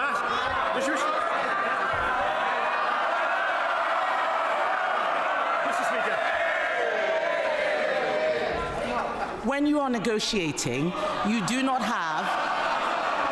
They're cheering and laughing because they love this. They think that the public taking on billions of pounds of liabilities is fantastic. We had not finished the negotiation, so there was no amount. But it would have succeeded better than the terrible plan that he's got now. Well, Mr. Speaker, I believe our friends in the press will follow that up and find out exactly how much money the Leader of the Opposition secretly promised to Jingye to transfer those jobs out of Scotland. I think it might be wise, honourable members, on all counts, for that statement to be withdrawn. Mr. Speaker, the situation we inherited across the board on assuming office is one where most of our foundation industries were in some substantial difficulty. Since 2010, UK crude steel production has almost halved, and we know that rebuilding our steel industry after years of neglect will be a challenge, but it is one this government has grasped. Whether it is last intervention. Grateful to my right honourable friend for giving way. Both he and I were in this House in 2015 when the party opposite sat on its hands and kissed goodbye to the Redcar blast furnace, and with it the state-of-the-art coke ovens that could have resolved this situation today. But before he sits down, could he say something about the Jingye activities at Lackenby and at Skinny Grove and how they will be impacted by his announcement today? I am really grateful he's been able to put that point on the record for his community and to avoid the kind of situation we've seen in lots of industrial communities, to be frank, over the years. This is why we take this action today in the national interest, to provide that bridge, that possibility to the future. And specifically, in relation to the downstream mills, I mean, look, even if we were willing to accept a situation where they were supplied from a foreign country, in this case, the confidence of consumers, of businesses around that would surely be put at risk, and it would bring into question the entirety of British Steel's workforce and business, and a huge part of our strategic assets. And that is again why this decisive action today is necessary. I'm going to continue, Mr. Speaker. I'm conscious of the speakers. Okay, I'll give way to them. Thank you, Speaker. I thank the right honourable gentleman for giving way. He said that steel production is strategically important, and I agree with him. He said we should be avoiding having to be reliant on imports, and I agree with him. But his government blocked production of the raw material metallurgic coal mine in the northwest. So will he now be going back to his colleagues in government and the company to encourage them to reapply so we can have security not just of steel making but of the raw materials that we need to make? Sure, though, the company themselves brought into question whether that coal was the right grade for blast furnace supplies. And I remember the debate, several debates in this place about that. I should also make clear, and I think honourable members understand this, we're talking about two blast furnaces that date from the 1930s and the 1950s. We've got to be looking to the future as well, to new technology, to new investments, and that is crucially why having the dedicated resources this government has put in to steel is why we've got the chance to look with optimism to the future. Our steel industry in the UK is an outlier in the sense it is a much smaller proportion of our overall economy than you'd find in any comparable major economy. So of course there is potential there, but we should look to the future, and I'd be more than willing to work with her as a local MP to do so. Mr. Speaker, one last time, then I will. Secretary of State for giving way. Will he, once he's got the powers in this bill, I really would urge him to use them decisively and swiftly. But then we need to look to the future, as he said. Once we've secured Scunthorpe's future, we need to discuss what happens next, and that's clean energy and investing in that global clean energy, which the UK really could succeed. But will he agree with me that the people of Scunthorpe have upheld their end of the bargain for decades, and now it's time that we in this House make sure that we honour our end too? I think honourable members put that extremely well, if I may say. The people who have held the backbone of construction steel in the UK for decades deserve better treatment than they would have had if Parliament was not recalled today to take this action, and I believe we should all bear that in mind. Mr. Speaker, whether it is at Port Talbot, whether it is via our upcoming steel strategy, whether it's via our work to improve public procurement, or in the introduction of our industrial strategy to tackle the most thorny issues of industrial competitiveness, where others have shied away, this government has stepped up. Let me conclude by saying, Mr. Speaker, steel is fundamental to Britain's industrial strength, to our security, and to our identity as a primary global power. Today's legislation will help ensure that we can retain that steelmaking capability here in the UK, both now and for years to come. For British workers' security, for British industry's future, and without hesitation in our national interest, and for the workers of British Steel, and for their families, this action today is essential, and I commend this bill to the House. The question is the bill will now be read a second time. Shows Secretary of State Andrew Griffiths. Thank you. Thank you, Mr. Speaker, and I thank the Secretary of State for taking the time to brief me last night ahead of today's sittings and for sight of today's statement. Mr. Speaker, to fail to prepare is to prepare to fail. What a way to proceed. Only the sixth occasion since the end of the Second World War. Recalling Parliament to debate a bill published only 90 minutes ago. This would be conduct unbecoming of a parish council. Our country, our economy, this Parliament all deserve better. And it's why the amendment in my name at least puts a sunset on today's bill, and I hope the government will accept that. Mr. Speaker, today is not a failure by the steelworkers of Scunthorpe and elsewhere, their families or the community. They've toiled for generations to ensure we have the primary steel we need for our structures, our safety and our security. This is a failure on the government's watch. Let's be crystal clear what today means. We are entering a tunnel with only one exit. This is a botched nationalisation plan revealing the government has no plan. In government, we acted to secure Port Talbot and were negotiating a plan, including British Steel's preferred option of an electric arc furnace in Teesside. That would have limited job losses and kept Scunthorpe running in transition. Once again, when Labour negotiates, Britain loses. The Chagos Islands, US tariffs, the train drivers, and now this latest crisis. Mr. Speaker, a bad toolmaker blames his tools, but this time they've only themselves to blame. I'll give way. Thank the Shadow Minister. Right, sorry, Matt Weston.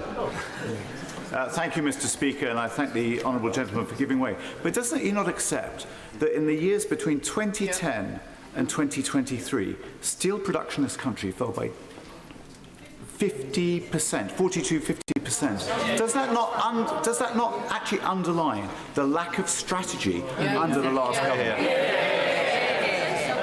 Mr. Speaker, I'll talk about the difficulties facing steel around the world. But let's just be clear. Let's just be clear, Mr. Speaker.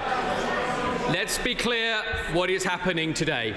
And Mr. Speaker, the British people must not have lost their winter fuel allowance and their disability benefits in order that China can walk away from its liabilities, leaving British taxpayers picking up the bills. Mr. Speaker, steel needs energy, and energy needs steel.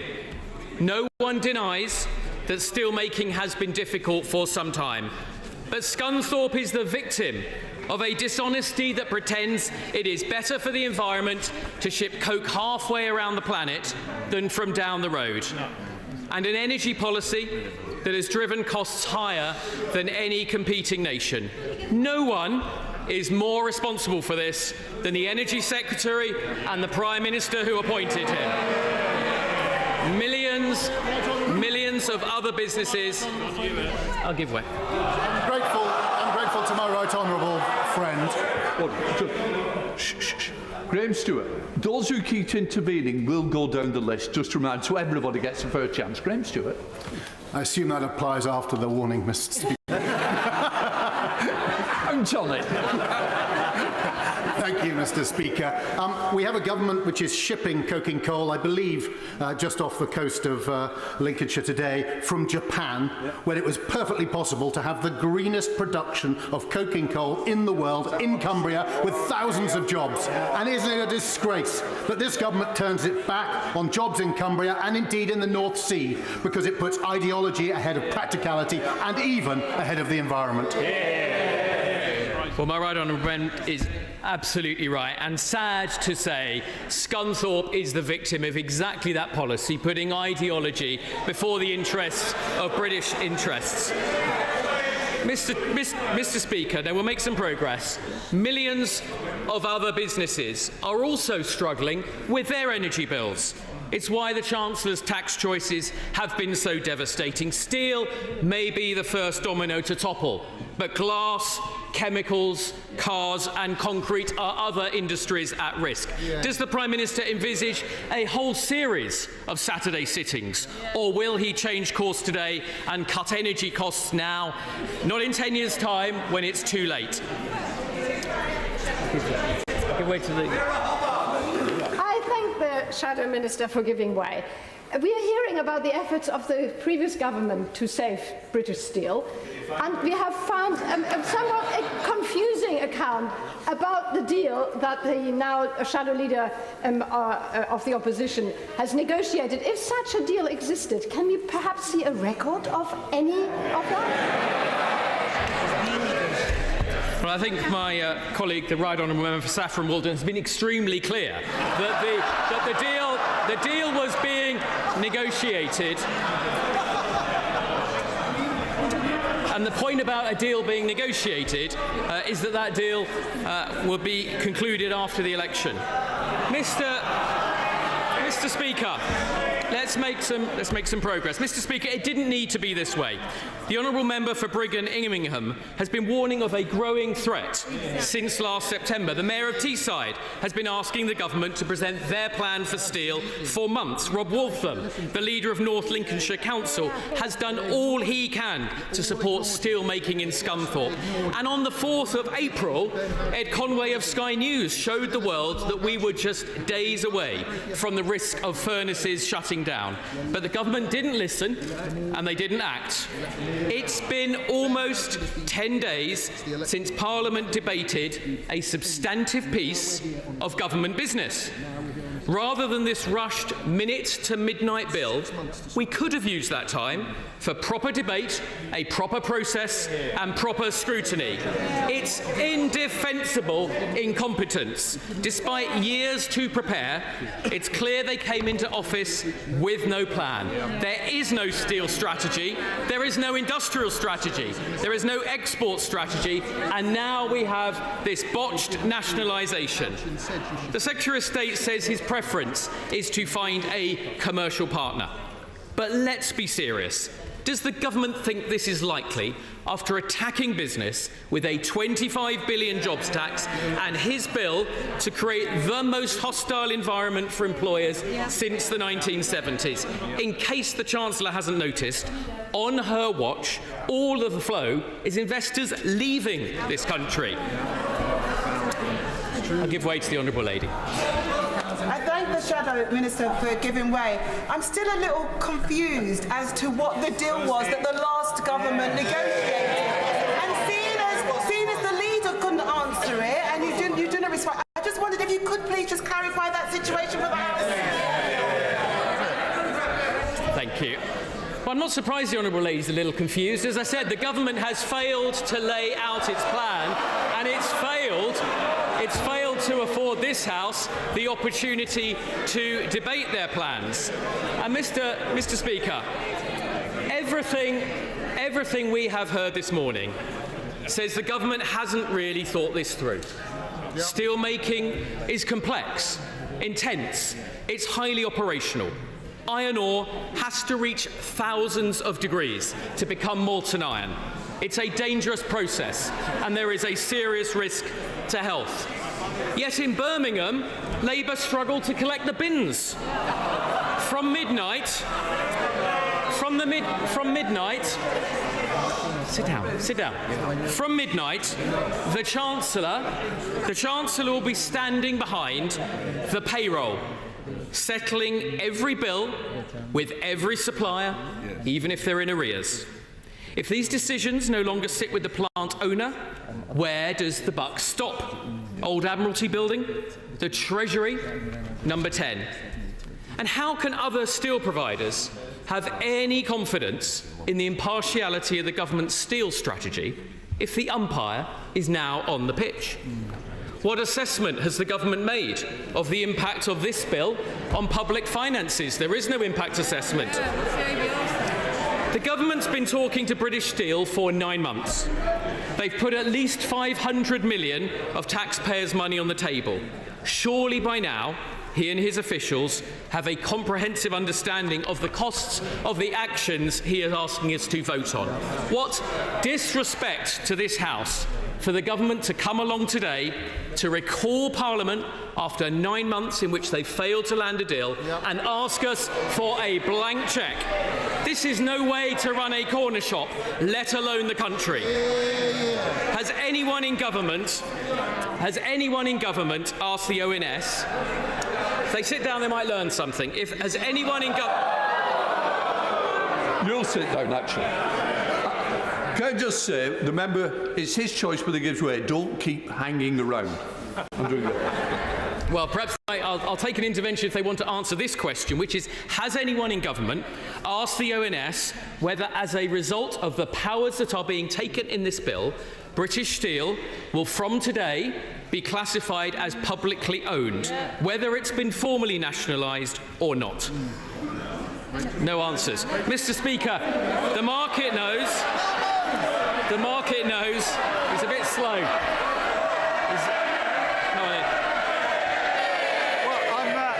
I'm grateful to him for giving way. It's a very relevant question to ask, given he was Boris Johnson's business advisor when the Xinjiang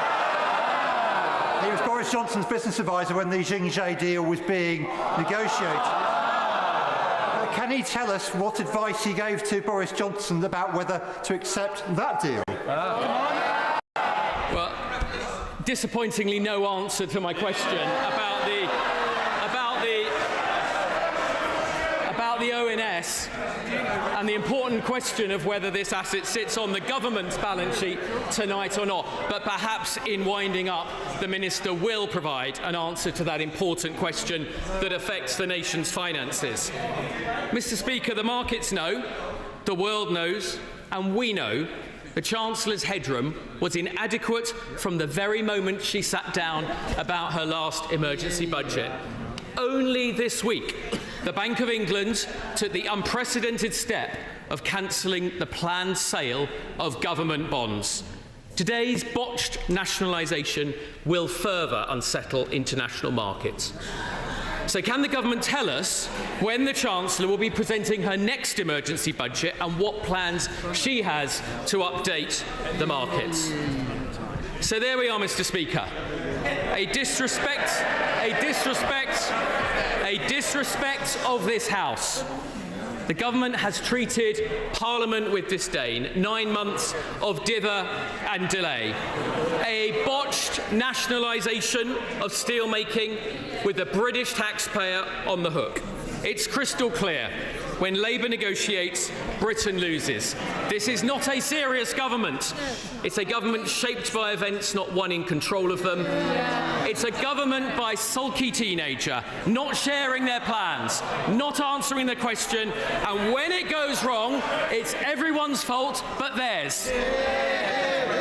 The Select Committee. Are you voting against it? Thank you very much, Mr. Speaker. I wonder if you'll forgive me for returning the debate to the bill in front of us today.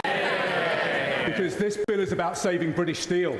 That's what this debate should be focused on today, and I want to commend the Secretary of State for bringing forward the powers to achieve that goal. The Secretary of State is today active with decisiveness, with speed and with certainty. I want to thank him for the bill that he's presented today. I think he has acted in the national interest. He's acted to safeguard our economic security. And I'm delighted that he has acted in line with the advice of the Select Committee tabled with him 10 days ago. As we know, Mr. Speaker, that doesn't always happen. So we urged the Secretary of State to maximise pressure on British Steel's owners, not to do what was easy, but to do what was right.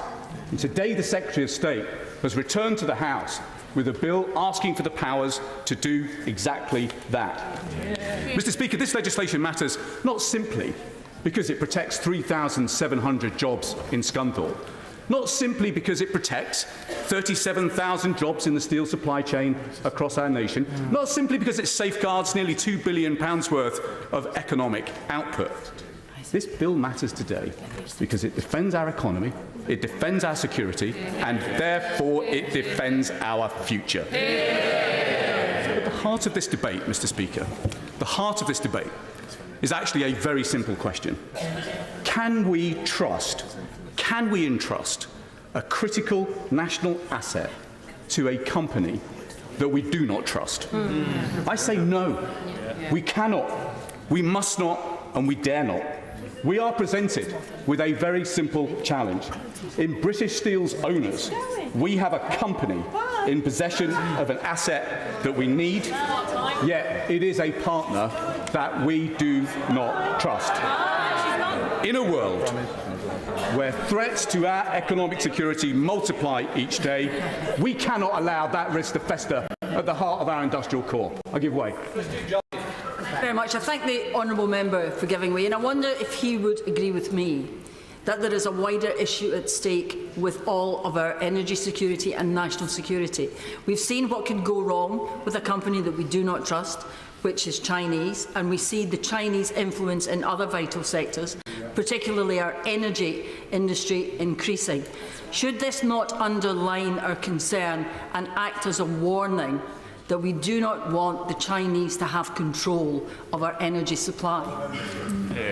We had to answer in this House a very basic question, which is, if we cannot trust a company, can we entrust a capability that we need to it when it is so vital to our strength? It's one of the reasons that our committee has set up a new subcommittee on economic security.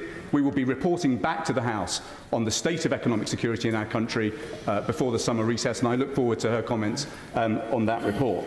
But the general point, Mr. Speaker, that I want to land is this. What we value most cannot be entrusted to those we distrust most. The timing of this bill today is critical. We live in an age of intensifying insecurity. President Putin's violence is unabated. China's military build-up is unabated. And now President Trump threatens to upend the free trading system. In